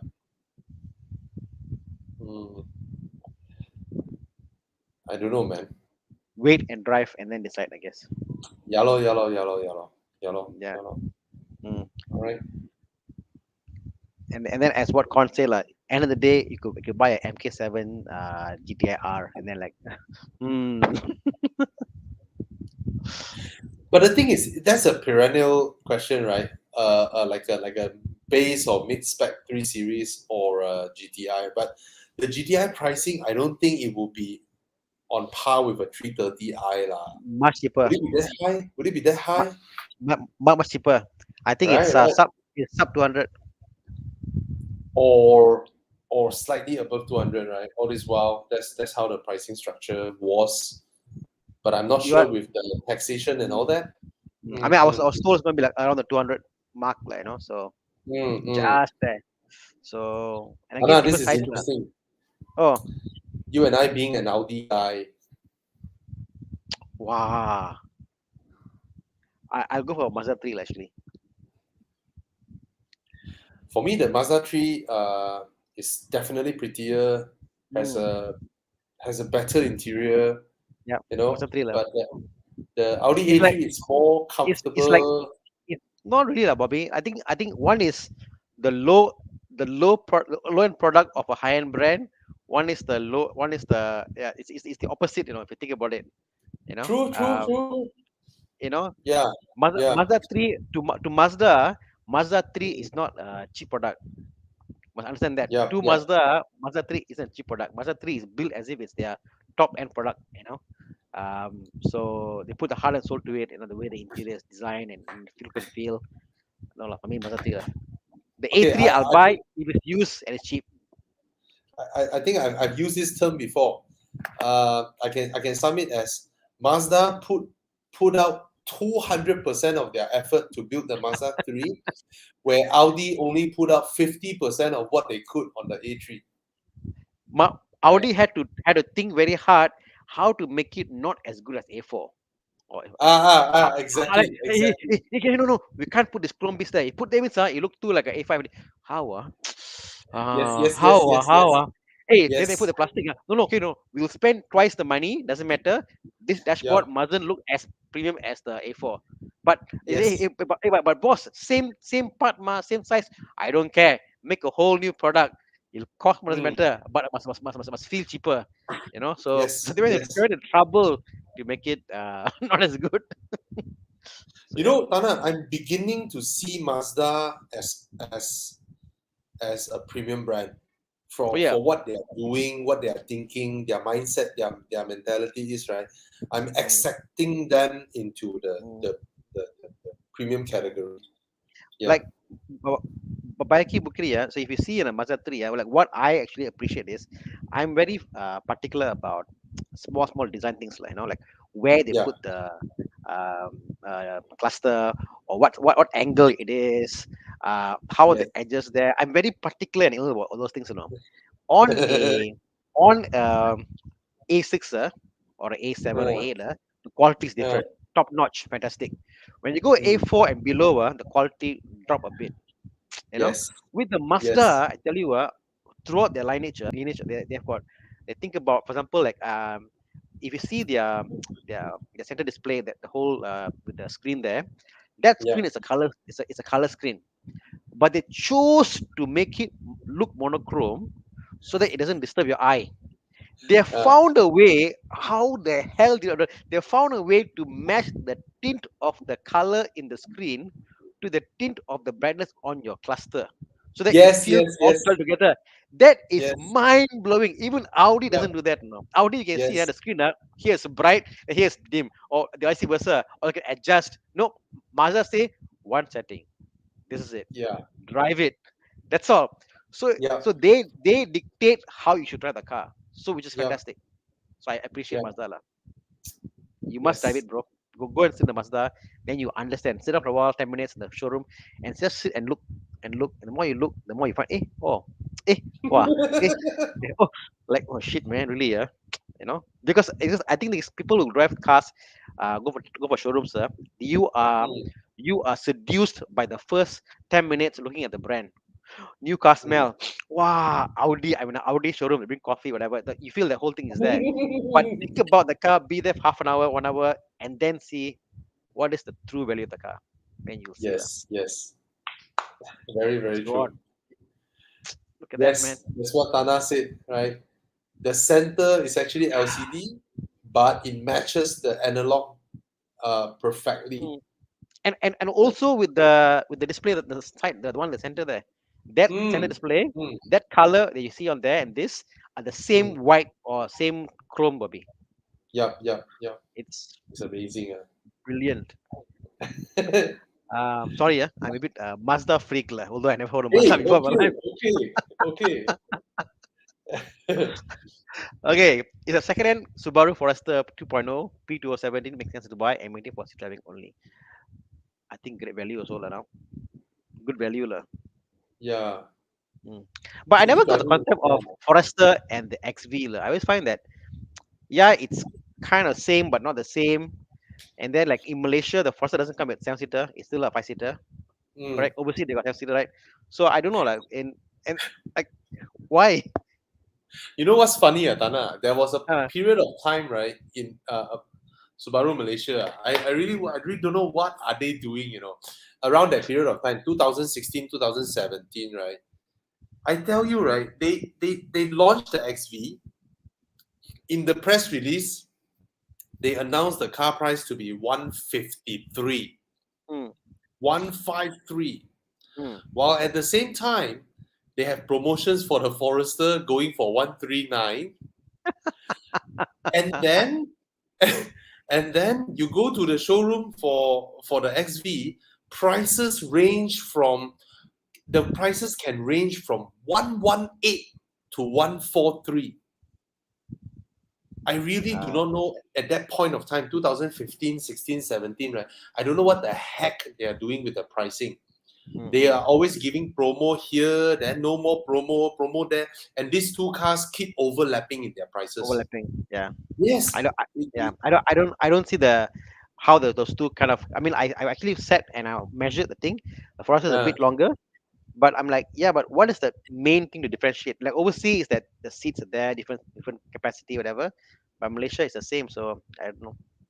so the But the mm, XV is actually the Impreza hatchback that is being mm, jacked up, right? mm, Where of course the Forester is a lot more spacious, lah, right? mm, mm, Forester mm. is a lot more spacious, Yep. and both of them are great cars. But then, uh, well, From a they from a from a use from a these. yeah from a value point, it's both 5-seater. From value point, it's I find that, but one thing is definitely the XP is smaller and Mm, nimble on the road. mm, I was yeah, I was shocked how nimble it is lah. On the road. When you drive the car, it's like a car lah, basically. It's so yep, yep, flat yep. with the boxer engine. So they did a test for us for the XV's launch. And it's funny, they book us a racetrack in Malacca. So they arranged a slalom first. And then after the slalom, we go into the small track to make some hard driving. So they give us some competitor cars. So they gave us the HRV. You know how agile the HRV is, right? To drive, right? So on the slalom, right? I was like a bit like, Subarus are like Audis. The entire engine hangs in front of the front axle, right? So you have a lot of weight over the front axle. So during the slalom, right, it is so evident that the HRV just outright demolished the XV. The HRV just like so nimble over the slalom. Light. Yes. And then the XV is like, the Audi feel, right? The Audi feel because of the engine hanging up front. Yeah.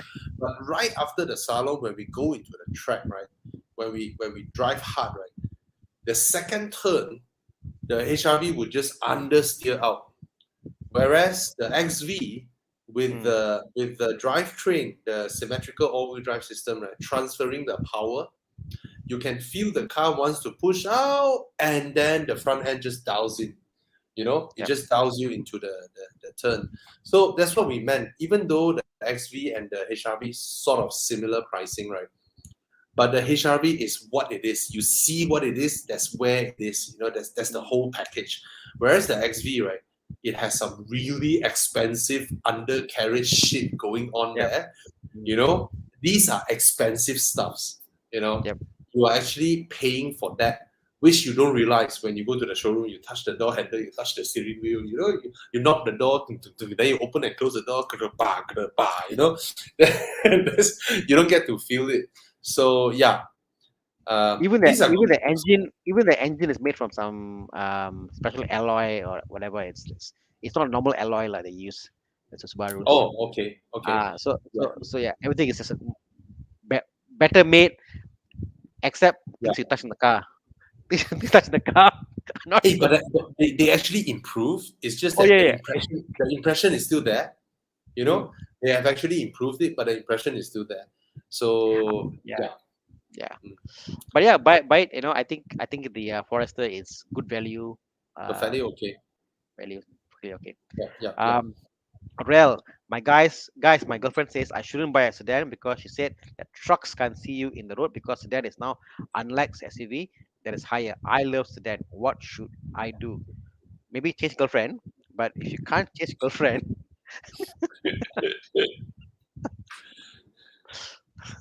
I don't know. Why do girls like SUV? I think that the crux here is that why do women love SUV? There's something about them and SUVs, and that's what she's getting into, isn't it? Riding low and riding high, the visibility, I think commanding feelings. yes. I think that is something that they enjoy. Imagine the perspective of women, right? Generally speaking, woman is half a head shorter than men, right? Women, generally speaking, and imagine their perspective. Their day in and out, everywhere they go to the pantry, they go to they always feel that they are shorter than men, and all that. And then in the car, they get to reverse that position. It's the equalizer. When you get into the car, right? The guy is in a Myvi, you are in a Myvi. If the guy is in a Myvi, you are in an Ativa. It's sort of an equalizer, or you know what?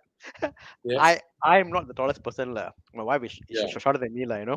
Yeah. And whenever she drives my truck, which is lifted with tires, she becomes a bully for me. She'll go there and like, why this fella coming here? Why you didn't see me?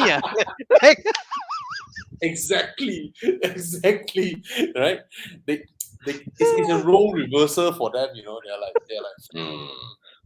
yeah. Okay. One thing I want to know. I mean, in this respect, lah. Okay. You may be able to find some videos of SUVs and sedans going road rage. All right, try and find on YouTube. Now, let me tell you this. This only happens between SUVs and sedans. All right, when you drive an SUV, you always have the impression that your car is bigger. So if this guy is trying to road rage you, you want to ram him off his lane or whatnot. You felt that you have this capacity to do so. Just like you're a bigger guy, you see a smaller guy, you're like, I push him, he will be out lah, right? Now, do take note on this. The height between tires and all that, right? When an SUV try to ram a car, if you are unlucky, and your front wheels actually push the fender behind the front wheel of the sedan. Hey, Chiang, show that picture. All right, I'll continue to show that picture. Yeah, if you push that fender in and your front wheel of your SUV touches the front wheel, the back of the front wheel of that sedan, your wheels are rolling downwards and his front wheel is rolling upwards. It's going to catapult your SUV and flip you immediately. This won't happen between the sedan and the sedan because there's no difference in the tire height. But it happens when an SUV try to ram a sedan. I've seen this kind of videos many, many times already, where the both wheels came in contact and the one with the wheel behind gets catapulted and just outright turtle.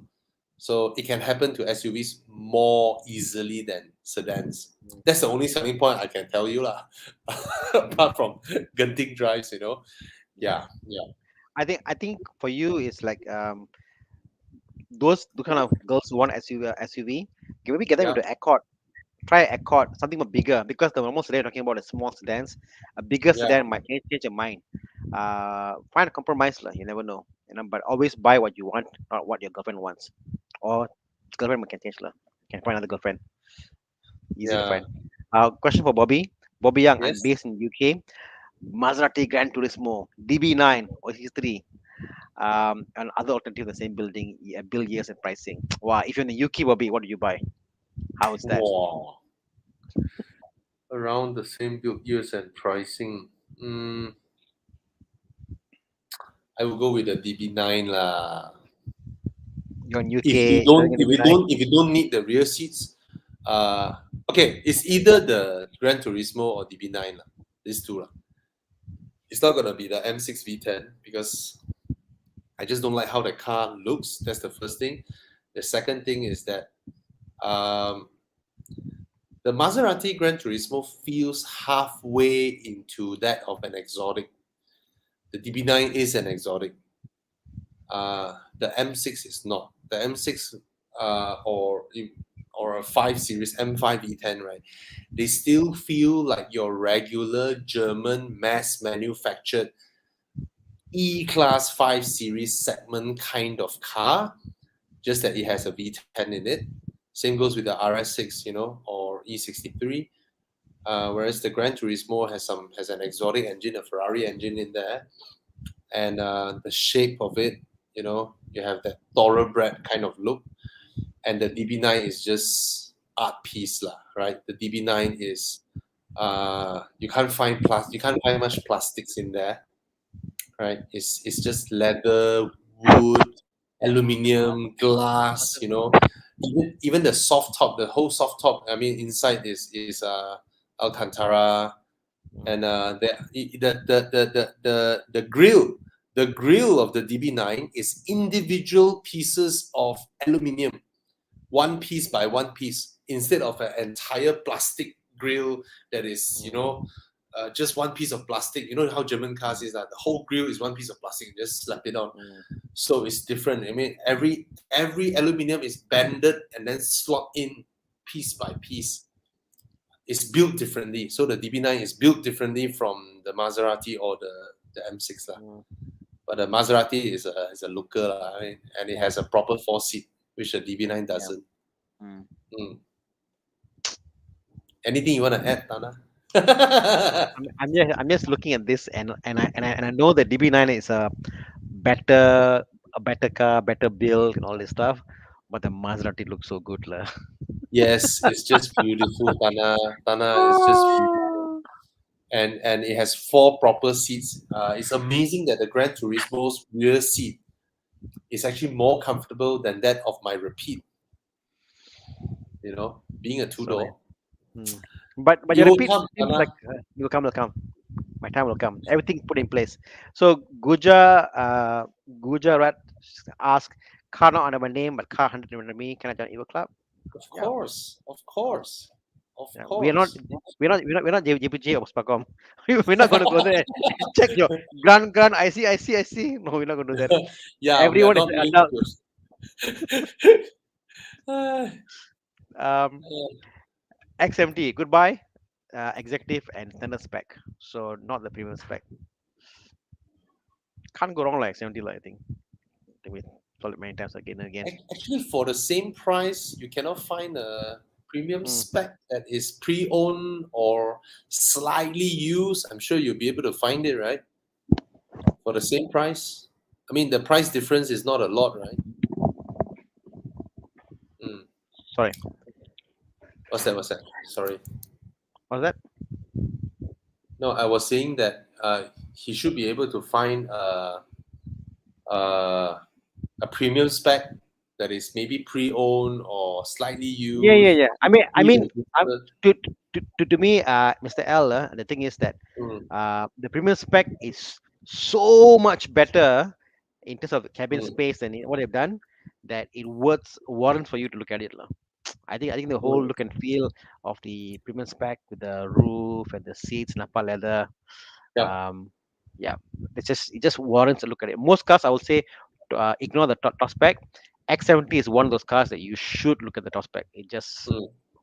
so nice, lah. Okay, sorry guys, I wasn't paying attention just now because I was looking for the video and I found the link, Oh, so okay, you all okay. can look at it. It's a road rage between an SUV and a BMW, and the SUV wanted to ram the BMW, and the exact thing happened. Right? Woo. It just boom. I mean, the guy or lady must be thinking, I have a much bigger car. I'm gonna ram this small BMW now, but the wheels made contact, and boom! It just catapulted the entire SUV. Just like that. Yeah. All right. It's counterintuitive, but actually it's fact because you're taking both the wheels force into one car and Yeah, pushing over. different direction. It's like- Correct. yeah. Uh, Okay. Okay. Any comments, Bobby? How about this one from Sean Lee? Wait, this one. Which is a better chauffeur-driven car as a rear passenger, the Camry or the E200? Put aside the price. E200, I I would think say. I think both are really good. If you are assuming brand new, I think both are equally good. Mm. Yeah. Mm. Okay. How about this one? Brothers need a four-wheel SUV to Masuk Palmol Estate. 60K, 70K can get a Forester. I would say don't get a Forester. You know why? The Foresters are not a proper 4x4. They're all-wheel drive, not 4x4. Be very careful, when they say, oh, it's 4x4 wheel drive. A 4x4 means you can lock 4x4 or locking, and those are available in things like the Fortuner, things like the for Everest, those things. You Yeah. don't want to take like a Forester into this kind of environment, lah. Don't. I would say these are all-wheel drives. Do not get the Forester. You know, um, Mm. get something else. There's so many out there, the Pajeros, whatever. Get those with a proper 4x4. Palmer Estate, you get wet, mud, stuck, you're gone. Yes. But Tana, I just Hmm? want to add this. If he is mainly wanting it as a family car, daily use, and occasional going into palm oil, Subaru Forester is the only choice amongst, Hmm. let's say, CRV, RAV4, X70, all those lah. Well, I think Yeah. I think the thing is that you talk about clearance of it. You need the clearance. Like you get into water, a bit of mud, water to get out Yeah. of it. You're stuck. Mm, Like you get a 4x4, like mm, even like a normal truck, or if you get an SUV like a I said like a Fortuner or whatever, just a mm, small 1 inch difference in tires, Lot Yeah. different. You get you out of trouble. And if you're going alone, more the reason you need something like that. Like, I've seen people who Yes. get stuck in foresters. Like, in Malaysia, it's a country. We're not like, put it this way, we're not like Canada. In Canada, when they say go Mm. off-roading or backcountry, yeah, it's like, Yeah. oh, it's like dirt or that kind of stuff. In Malaysia, suddenly Uh, you go, there's water, mud, you're stuck already. That's it. ah. How many times maybe you drove a car and got stuck in mud? Not a lot, but there was once I I- was in the Triton. I was uh, shooting the Triton. This was about 10 years ago, lah. And then uh, we went to Ulu Yam. We went to one place that I know that has a lot of off road. It was uh, an abandoned project, lah, with a lot of uh, red, yellow, or the basically I don't know what you call that, the orange color mud, lah. That type, lah. mm. You Tanah know, liat lah. tanah liat. Yes, yes, yes. So the whole tire was covered, like there's no thread, Mm, you know. mm, And I remember I was stopped at one point, and then I was like, how would the car behave if I remove if I basically turn it to two-wheel drive only, two-wheel drive mode. The funny thing is when I put it in two-wheel drive mode, right, as I want to move the car, right, regardless if my front wheels are pointed where, the car just goes straight. The rear wheels just push like that, and then wherever my front wheel is pointed, right, the car just goes straight until mm. then I stop the car, put it back into four-wheel drive, and then the car goes. Yeah. That's pretty And and interesting. and that is not even getting stuck in mud. That's just because mud is Yeah. covered on the tire. Oh, So I've so yeah, never experienced that. yeah. So yeah, get 4x4 if you're going to a palm estate. You need it, and it's going to be a lot of undulations and stuff like that, right? Don't take risk, Yes, lah. yes. Get a defender. Oh, 800,000. You can do it. We can do it. I Uh, saw one question just now. Someone asking about Sambung Baya one. oh really? Yeah. Where? Yes, one guy asking Sambung Baya, what is it about and all that. Oh, okay, that's quick. Okay. Okay, Thank you. all right. Sambung Baya is actually like, let's say me and Tana are good friends, right? And then Tana wants, and then I want to buy Tana's Porsche Boxster. Then I say, hey, bro, sell me your Boxster. Don't. Then I said, bro, you sell me a Boxster, all right? Then he agreed to sell it to me. Let's say he agreed to sell it to me at 90,000. Let's say, bro, 90,000 a bit high. Can I slowly pay you back? Then we make an agreement. The agreement says that I'm gonna slowly pay Tana back, and then once the payment is done, then Tana will do the name transfer to me. Right? So I slowly pay him. Every month I pay him 5K, 8K, 5K, 8K until the 90K is up. Or maybe he wants to charge me an interest for paying like that slowly. Both of us agree to the term, and then that's it. That's totally between us. All right. Now, what happens with all this is that a lot of people out there who don't qualify to take loans, and the used car sellers come up with this Samong Baya scheme, to play the middleman in between them. And these two parties don't know one another, right? And then they just do this kind of agreement or that. This, according to JPJ or whatnot, right, it's actually illegal in Malaysia, Mm, right? But the gray area would be, hey, me and my friend do a deal. What the hell, mm, So if the shop is involved doing all this for you all and all that, maybe that is illegal. So, but it's really something that has a mm, lot of trouble. People mm, people that don't have integrity, right? They sign mm. it. The car is still under your name. They pay halfway. They don't pay anymore. You still have to pay the bank. You cannot find this fella. You cannot find the Yeah. car. You don't know where they end up. It's just a Uh, shitload yeah. of trouble, lah. Yeah. I mean, I say like only do if you really can't afford to get a loan. But even then, if you think about this, if I'm the person who own the car and someone else take over, I can't get a loan because because this car under my name. And then Yeah. what they do is they also do a police report to say, oh, this car is with this person. You know, Mm. they make you sign blank letters. when you pick up the car. Mm. They will and also they got a scheme, but some of them they take these cars which are Sabang Baya or Loan Kedai, or some of them the cars never under your name, and or some cars are from Singapore. They buy the car, they use the car. After 4 or 5 months, the car gets stolen. Car gets stolen, and they say, "Hey, car Yeah. stolen. How now? I lose money. Pay money. Ask us 10k. You pay lot Yeah. 10k lah, whatever." Then they what do? They go find another guy to go and continue back the whole thing again. So there are guys who are legitimate, and the best part is my neighbor actually he does some buyer. So the guys who are legitimate who does it, and I even there I don't really agree of doing it lah, but they're doing it. Yeah. But some guys are also con artists doing it. Yes. To me, not worth the trouble lah. Unless you are a person, Yes. you got black money, the money you cannot hide the money. In those cases, come and see me. I can buy a car and rent to you for a high price. But other than that, don't do it. Don't do it. Yeah. Okay. Yeah. Yeah. Not a scam man out there. Yeah lah. Okay. Don't do this lah. Don't, Or don't, don't. or get a personal loan lah. If you really cannot get that right, then if the car is not qualified to get a loan anymore, you get a personal loan to. I mean, personal loan rates are pretty low now. I don't know, 4%. 4.5. You get a personal loan, you buy a car, and the best part is that when you delay your payments, no one will come and tow your car.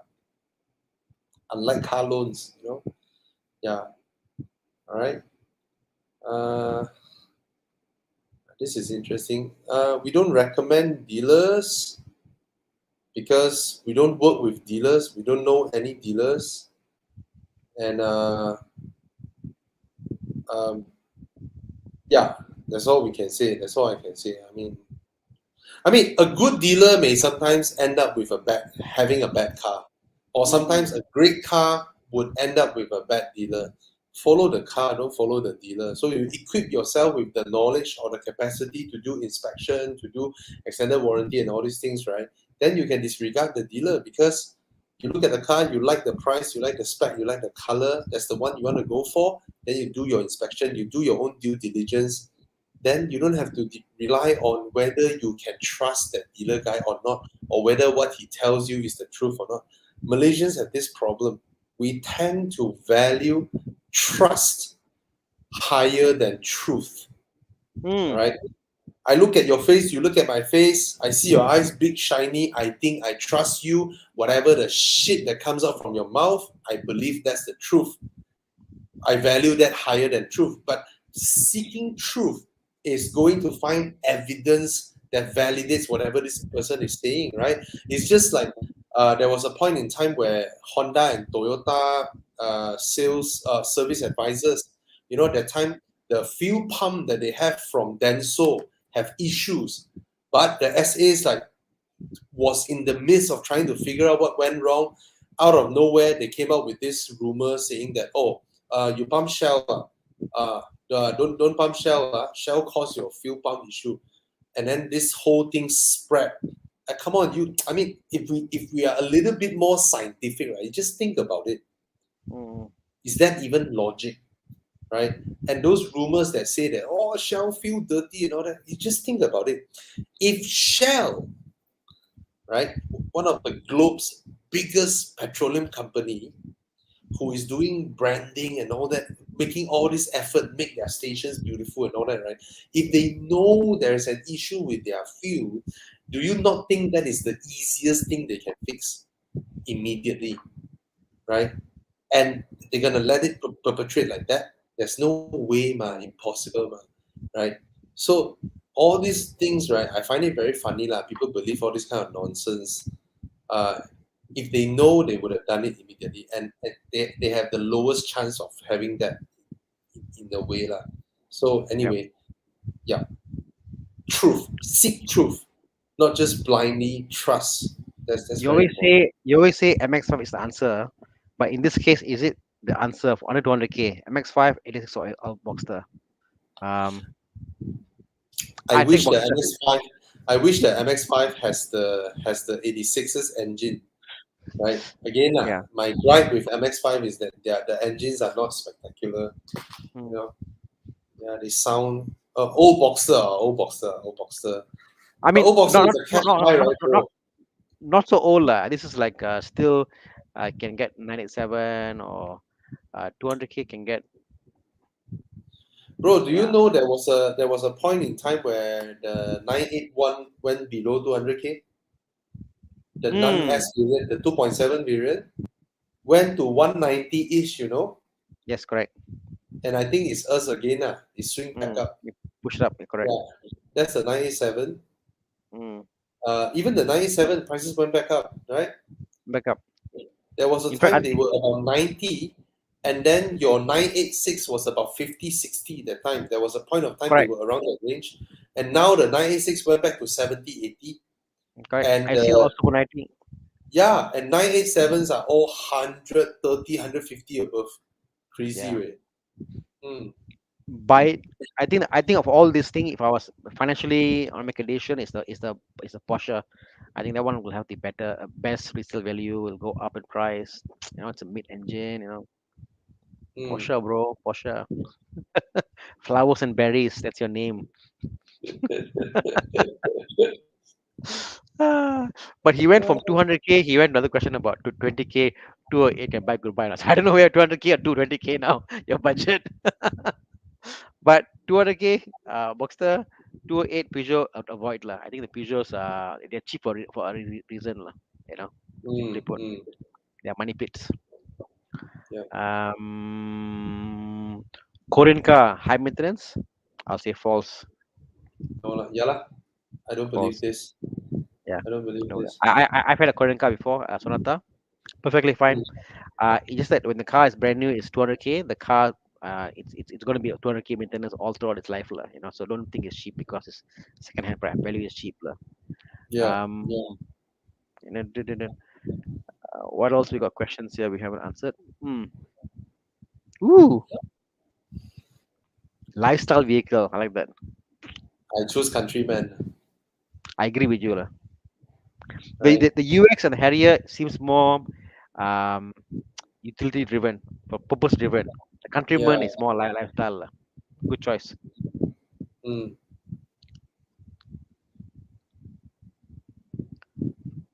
Uh, I'm going back. This one. Okay. I need to know which W212. Right? If it is the E300, the E300 W212, please get it. It will be indestructible. The 3-liter one. Your road tax 2,100 ringgit, I know, but it's gonna be your warranty or your insurance for breakdowns, because the E300 engine, the 3-liter non-direct injection engine, the old Mercedes 3-liter engine is superb, is super reliable. Not a lot of power, no turbo. If you want reliable, don't get a turbo and all that. And it's super reliable. The F10 cannot fight the W212 E300. Right? It is the default taxi of Europe. So taxis are designed to go up to 300,000 km, 500,000 km. The car will be reliable. Yeah. If you get the hybrid one, then you cannot expect this. Can't argue there, lah. Mm. I like this one, Eddie, Danny. I want to buy C250 coupe, but mom asked to buy GLC 43 coupe. Your mom is fantastic, man. Okay, your mom has a better taste in this respect. Okay, the GLC 43 has a better engine, drives beautiful, and I think it is a more properly engineered product than the C250 coupe. The C250 coupe, the handling, you look at the recipe, the recipe is front engine, rear wheel drive coupe. You think that the handling will be superb, fluid, dynamic, but in real essence, the handling is everywhere. Yeah, this car is everywhere. I mean, I don't know. I mean, you drive the C250 coupe, and then you can drive a 4 Series, right? Oh, I tell you, worlds apart. The way the car drives, the way the car handles is worlds apart. So the GLC 43 is a better car in that respect. All right. That's great comments over here. This is interesting. So this is it's actually one of my friend from the Everest. He drives the Everest and also have an older X90. So he Mm. want to ask you about Prado. Why Bobby bought X90 and not a Land Cruiser or a Prado? Leather frame car has less interior room. That's the first Mm, thing. mm. It's not as comfortable. And the freaking XC90 corners better than the same generation X5. You cannot corner with your Land Cruiser or Prado. And I don't go extreme off road, Yeah, so that was the reason. And I know the Land Cruiser and Prado will last a lifetime, lah. But I cannot deny that XC90 is so sexy, so damn good looking, so luxurious, it's a town and driving. Uh, yeah, man, the car it's good. handles it. The car Yeah, handles it. Yeah, yeah. my kids love it when I bring the X90 back home. It's fantastic. Hey, bro, even till now, my wife tells me the XC90 drives better than the RS6. Daily Yeah, driving is a better drive. Yeah, it's so good.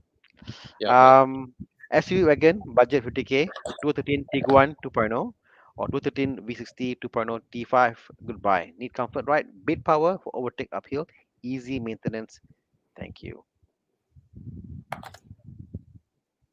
2013 Tiguan is the old one, right, bro? It's like the first, like one of the really old ones lah. Huh? Yeah. It's not the current. Yeah, it's the previous Tiguan, right? The Mark 5 Mm, Tiguan. the 2.0 is not Uh, even the. It's the GTI Tiguan, is it? The GTI engine. yes. Mm, I would say drivetrain wise, in drivetrain meaning engine and gearbox, the 2013 Volvo actually is pretty okay. Never heard mm, any big issues with it. Uh, it's also very comfortable. In terms of maintenance, I think the Tiguan would be, I mean, everywhere easier to find parts, easier. Everybody knows how to fix them. Um, I don't think both cars would have. Oh, yeah, that's the previous generation Tiguan. Yeah, the facelifted version. mm. Mm, mm. Four I mean motion. the guys in the VW group always say like, oh, you don't know what you're missing out. Like this is the like a GTI on Oh, a yes, yes, SUV, yes. and handles well, Handling. the handling, the gearbox, Yeah.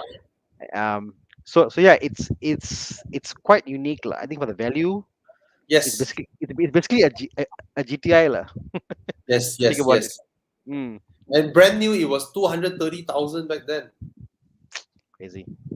right? Mm, Whereas the V60, okay, the V60 generation back then, they don't handle well. I mean, in a way, it's the kind of really, really stable handling. The front end mm, is so heavy, highway cruising is so effortless, yeah. and I think you get the adaptive cruise control with the Volvo. You don't get adaptive cruise control or blind spot warning or automatic city braking with the Tiguan. The Volvo, you have it as standard Mm, mm, in the 2013 variant. And V60 means it's a wagon, even though this wagon is pretty useless. The boot is just so small. And I think both are okay. Both are okay mm. choices, especially the 2-liter T5. And One will have more premium interior lah, the Volvo. oh yes, yeah, the Volvo. But the Volvo would have a very frustrating infotainment system lah, in this generation, lah, Mm. right? And yeah, it's, a- I, I it's would I would I would get the um Tiguan because I know the engine. I know it can be easily work on. I know the yeah, fact tuning capacity is there a lot. It is, yeah. I mean, I'll go for the Tiguan, easy maintenance wise. yeah. Yeah, I'll I pick think Tiguan. maintenance will be cheaper in the Tiguan lah. Mm-mm. But But again, 2013 means it's a DSG, right, bro? DSG, but DSG now Yes, cheap already. It's too I so not, know, not I not that know. crazy. Yeah, But it's a dual clutch nonetheless. Whereas the but Volvo has but a icing but from gearbox. but from then till now, most Mm. likely it's been gone through a gearbox already. It's Someone would gone have through a already fixed it's it, gone through a gearbox, gone through overhaul, it's gone through a right? pistons, it's gone through, Yeah, yeah, a water pump already. So you know what? yeah, It's basically a brand new car, lah. Tiguan. yeah, yeah. Oh. All right. Oh, whoa, we're nearing to 2.5 hours. Let's wrap Oh it man. up. Yeah, can. Let's wrap it up. All right. What do we have? Okay, let's Uh, pick from the more recent comments lah. yeah, the last few. Yeah, there's a lot. Hmm, Quick one. A7. Buy. bye. Yeah. Not freaking expensive. Not cheap, but not freaking expensive. There are things that are inherently expensive. Be it you are in a Proton or in an Audi. Let's say your ABS pump, right? I'll give a good example. That this happened to Con. I've said it many times on live. His Waja's ABS pump was gone. He went back to Proton. Proton quoted him 8,000 ringgit. The same component in a Mercedes SL or a BMW 7 Series is about 7,000. All right. So those things are inherently expensive. And if your A7 steering rack is gone, you need to replace one. There's a shit ton of chop parts out there. You don't have to buy a new one. A new one would cost you maybe 8,000, 7,000. All right. So buy. Okay. Wow, we have a lot pouring in suddenly. All of a sudden pouring in. Oh man, which one do I pick? Which one do I pick? Shall we go? Shall we go more imaginary? Oh yeah. 991 LT500 AGT. Okay, Tana, let you answer this. It fits you. I out. Hey, you never thought that LC500 prices gone down so fast, ah? Mm, Mm. I I think the 991 and the MGT are two cars that I actually want to buy lah. It's in my checklist that I can afford to buy. I can buy. Not a LC500, but the Porsche and the MGT definitely cars that I would buy lah. In my lifetime, I would definitely buy. Next 5 years, Have you whatever. sat in the LC500? No, never. I just don't have any affinity to. I see like okay lah, fine lah, it's Lexus LC. Okay. It has one of the most Mm, beautifully finished interior. mm, Sounds great, uh, but the drive lah, when you go up to about 170 km/h, the steering starts lightening up. mm, So it becomes you have a lot of correction you need to do. And overall, the demeanor of the car is just smooth, fluid, my friend bought one. My friend bought the LC500, and in 6 months' time, he was like, "Bro, I'm selling the car." I'm like, "Ah, why?" The car is not naughty enough, lah. Then I asked him, "What are you getting?" I'm getting a C63. I'm gonna go mad at that. He said the LC500 is like so sterile, It's like, yeah, even though it has a great sounding V8, but mm, overall the whole car was tuned to be sterile. It's like, mm. In fact, yeah, Bernarda, I think among the three, MGT is the one that I'll get lah. 991 to me is still too modern. Um, yeah, for too me, many out there. too many out there, too modern. It's too comfortable.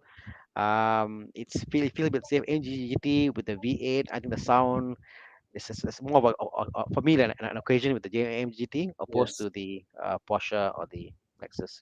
Last time, right? AMGT. Mm, Last time I used to say that, oh, now with all the Cayenne and Macans and Panameras, every day I get to see a Porsche. Now, every day I get to see a 911.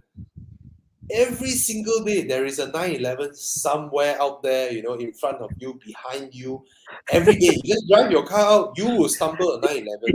you know what, yeah? It's funny you said Yes. that. I mean the Porsche group, right? Malaysian Porsche group, and it's like what everyone has a Porsche.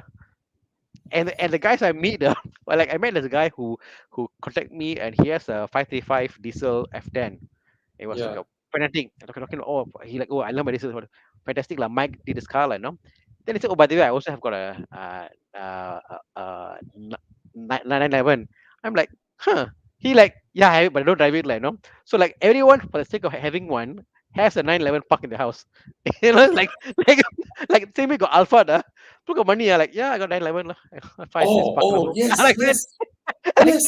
why? You see that, right? If you own a big house, you have a TV, you have a washing machine, a fridge, and a Velfire, and then now Huh? you have a 911. So 911, correct. like So the default one is like, deep default sports car, or you, yeah. So, and that's why I find it funny because like I have the cheapest, no, I have the oldest Boxster, the most mm, basic, most common, but because the color is unique, when people say, "Oh, wow, nice, what manual level," and I'm thinking like, bro, you have a $500,000 car, and this, and then it still excites them. So I think the problem with this Porsches are all the unique ones excite them. So the GT3s, the RS excite them, but the common, the basic one, there are too many out there. You know, too many AMG, 911. yeah, AMG, you go out there, you know what? Still look at like, wow, AMGT is just so beautiful to look at, lah. I will still gawk at an AMG GT. When I see one, I was like, whoa. Correct, correct. Especially the ass, the ass of the car is just Mm, mesmerizing. yeah. Right? Mm. So Bernard, you caught me there, lah. And Bobby, Yes. from the day you know me till now, I've been consistently AMG GT. I never changed my mind. I've been like AMG GT, AMG GT, AMG GT. I'm very consistent about my choice. That's the car to Mm. get, lah. That's the car to Okay. get. What Okay. about AMG GT Cabrio? Wow. I'm at a point. I don't mind if it's just a GT. All the C, the S la, the R la, the I don't really combine. As long AMG GT, I'm happy. I'm happy. I'm Yeah. there. Okay. I'm happy to be in the category, lah. Happy to be in the group. Oh, it makes proper sound as well. Mm, mm. Yeah. Okay, this one I just want to answer him quickly.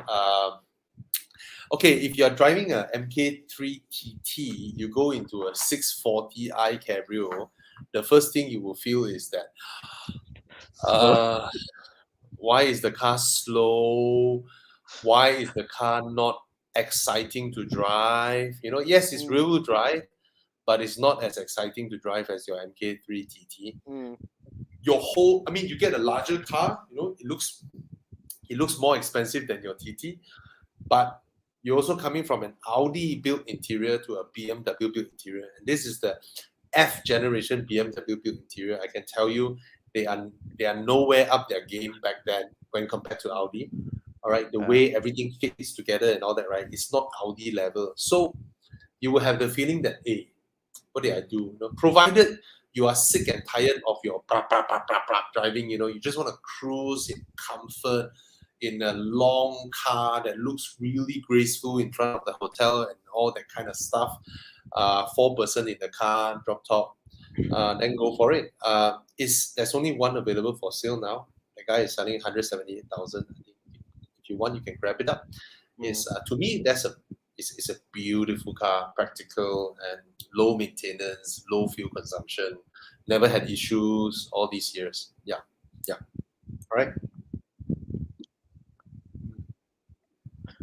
What else are we gonna pick? It's not gonna end, is it? Yeah, I think we could. And then I don't know. Hasbullah says like having a TV. I'm not sure what does it mean by having a TV. Are we the TV No, here? the 991. We were talking about the 991. Oh, You have a TV, you correct. have a washing machine, a Velfire, and a 911. Yeah. No, but Bobby, true Bobby. It's like you go to Babangsa and you're like, oh, 911. Okay lah, and there's the guy like, hey, I spent X dollar on the 911. Okay, it's such a great car. Yes, it's a great car, but you know what? Yeah, there's one over there. There's one over there. Yeah, but mine is wrapped in gold. Oh, that one is purple. Yeah. So yeah, All right. I heard Hasbullah buying a BMW, by the way. Oh, congrats! So I hope. So Congrats, maybe Hasbullah. maybe it'll come to fruition. Let's see. Yo, congrats. Uh, You know that we are the only automotive media that is Hmm? actively, daily, every day telling people, hey, get the used one. You know why other automotive media don't do it? Because it's bad for business. They don't. All right. But But do all the car manufacturers out there looking? I mean, the guys who buy the used car, they will go and buy a new car in the future. Maybe their kids or whatever. There will be one new car in their in history, lah. Correct? Maybe lah. Maybe Right. like one car I at mean, least, lah. for me, our mindset is just very simple. We are car guys.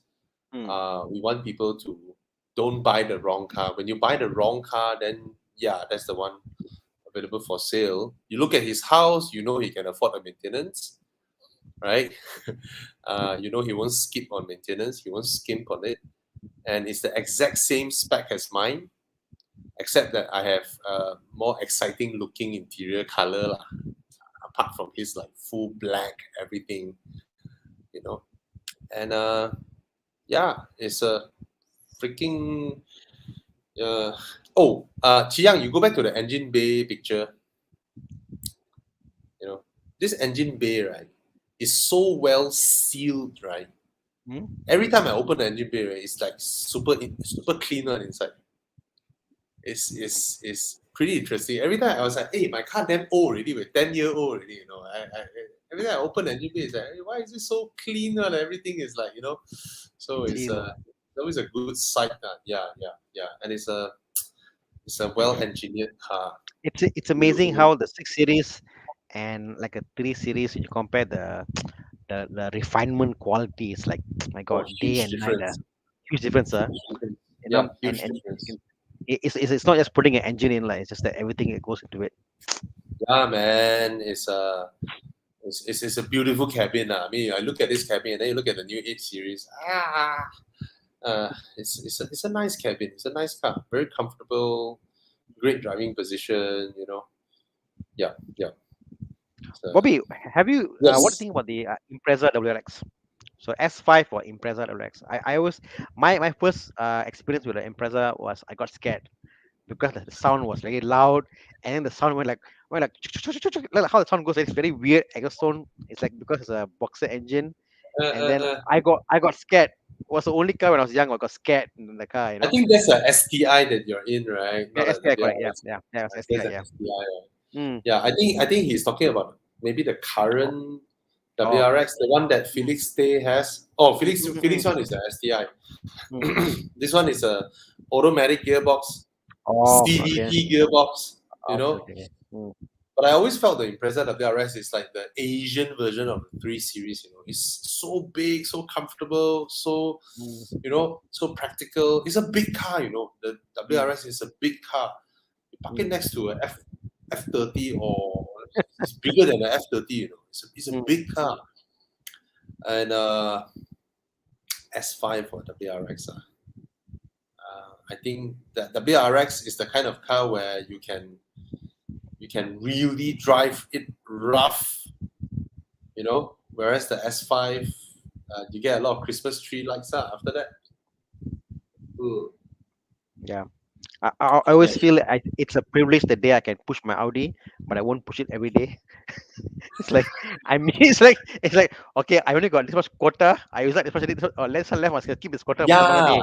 You must yeah. keep it. It's like one is a G Shock and then the other is a bad Ross or something. You know, you know it's a good thing. It's well built, but you wouldn't want to like drop it on the floor, that kind of stuff. Whereas the Impreza is like a freaking G Shock, Casio G Shock. You can throw it from third floor, you know, pick it up and use it again. Yeah, that kind of impression. Yeah. Uh, All right. how about this Yeah. one? 209 GTR. This is what talking about the Nissan, is it? Nissan GTR. Yeah. M4, M6 all of 400k. Hmm.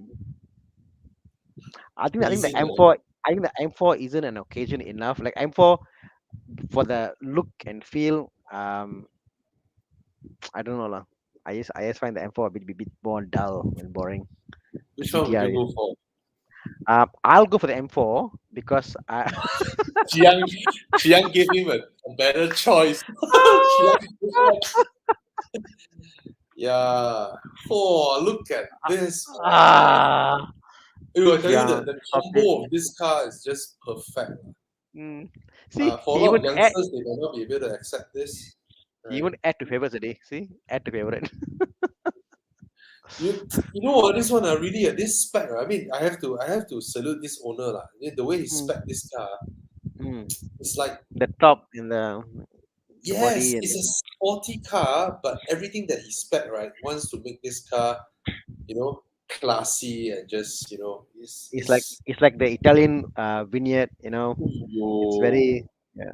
Yes, the way he spec it, right? You can drive it with the like just slowly cruising. You don't need to Mm, like slide into a corner and then and all that. You just gracefully. This one is just and mm. look at the steering wheel, bro. I miss steering wheels with a wooden rim Wood. around it. Bro. It's Mm, just so nice to touch. Even though mm. under the sunlight it's gonna be hot lah, but the inlays look. I think he spent a lot in specing this interior. It's Yeah. not up to everybody's taste, but Mm. for the year of the car, look at the leather and all that. I think very well taken care of. If you miss this, I don't know how to say that. Anyone who miss this car already, you know, Oh. look at it, bro. Look at it.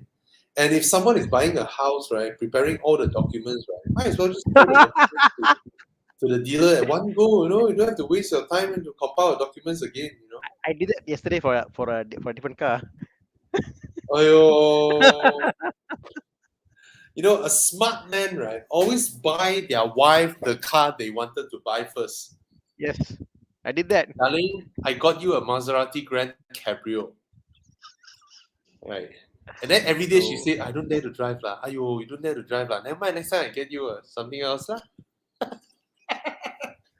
What would you like? ah, You know? Yeah. oh boy. Yeah. Uh, Uh, I uh, think that car, you miss it, you miss it.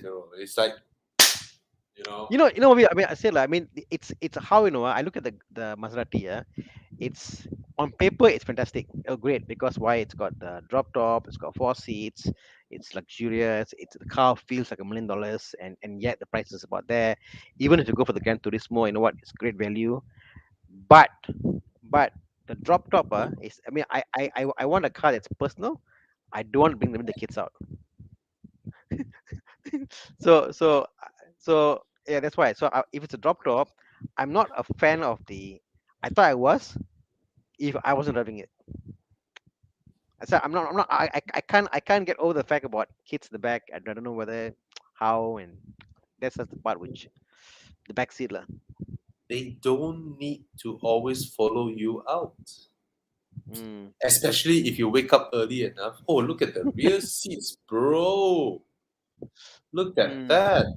And having the Allow, rear seats, right, give you more reasoning to persuade your wife. yeah, want to bring chicks bro. Bro, brown seat belts, bro. Brown seat Oh, seat belts. belt.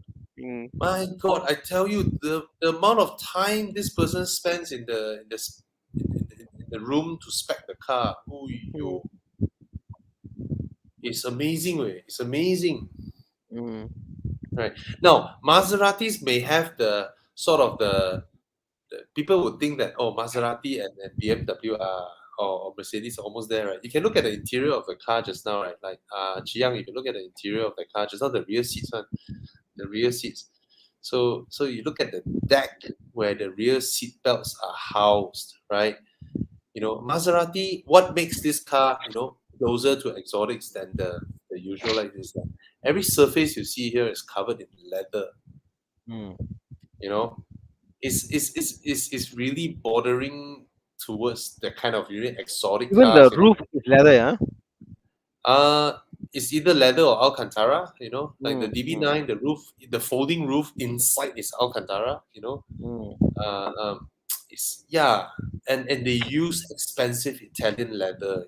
Really nice plush Napa leather. So that makes the difference between like a German mass manufactured premium car, where mm, inside here you get a lot of plastic surfaces, whereas in a Bentley, Aston, Maserati, Ferraris, all this, they're all covered in leather everywhere. mm.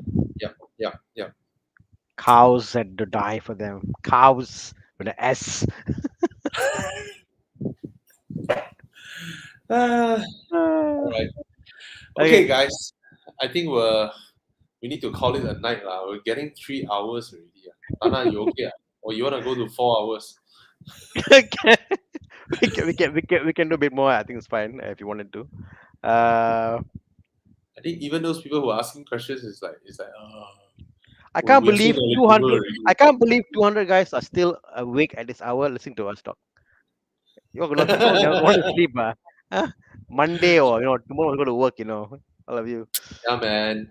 Ah, Okay, lah. I think we should end it here. And Hmm. tomorrow we don't have much. Tomorrow we get to experience something, even though it's pretty last minute.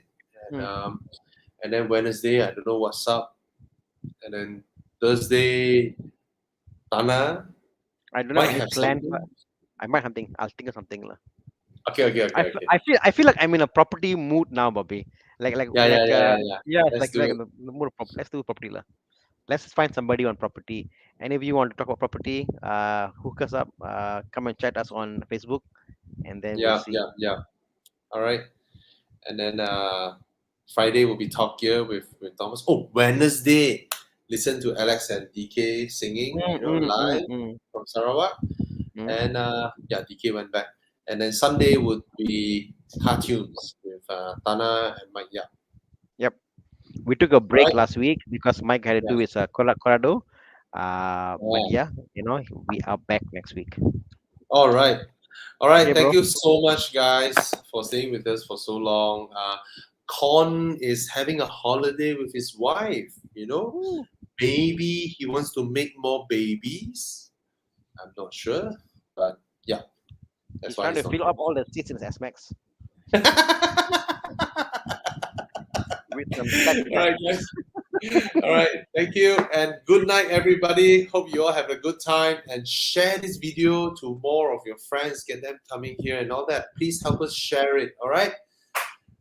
Good night. Cheers, guys. Thank you, Dana. Bye, guys. Good Bye. night. Thank you, Yang. Bye.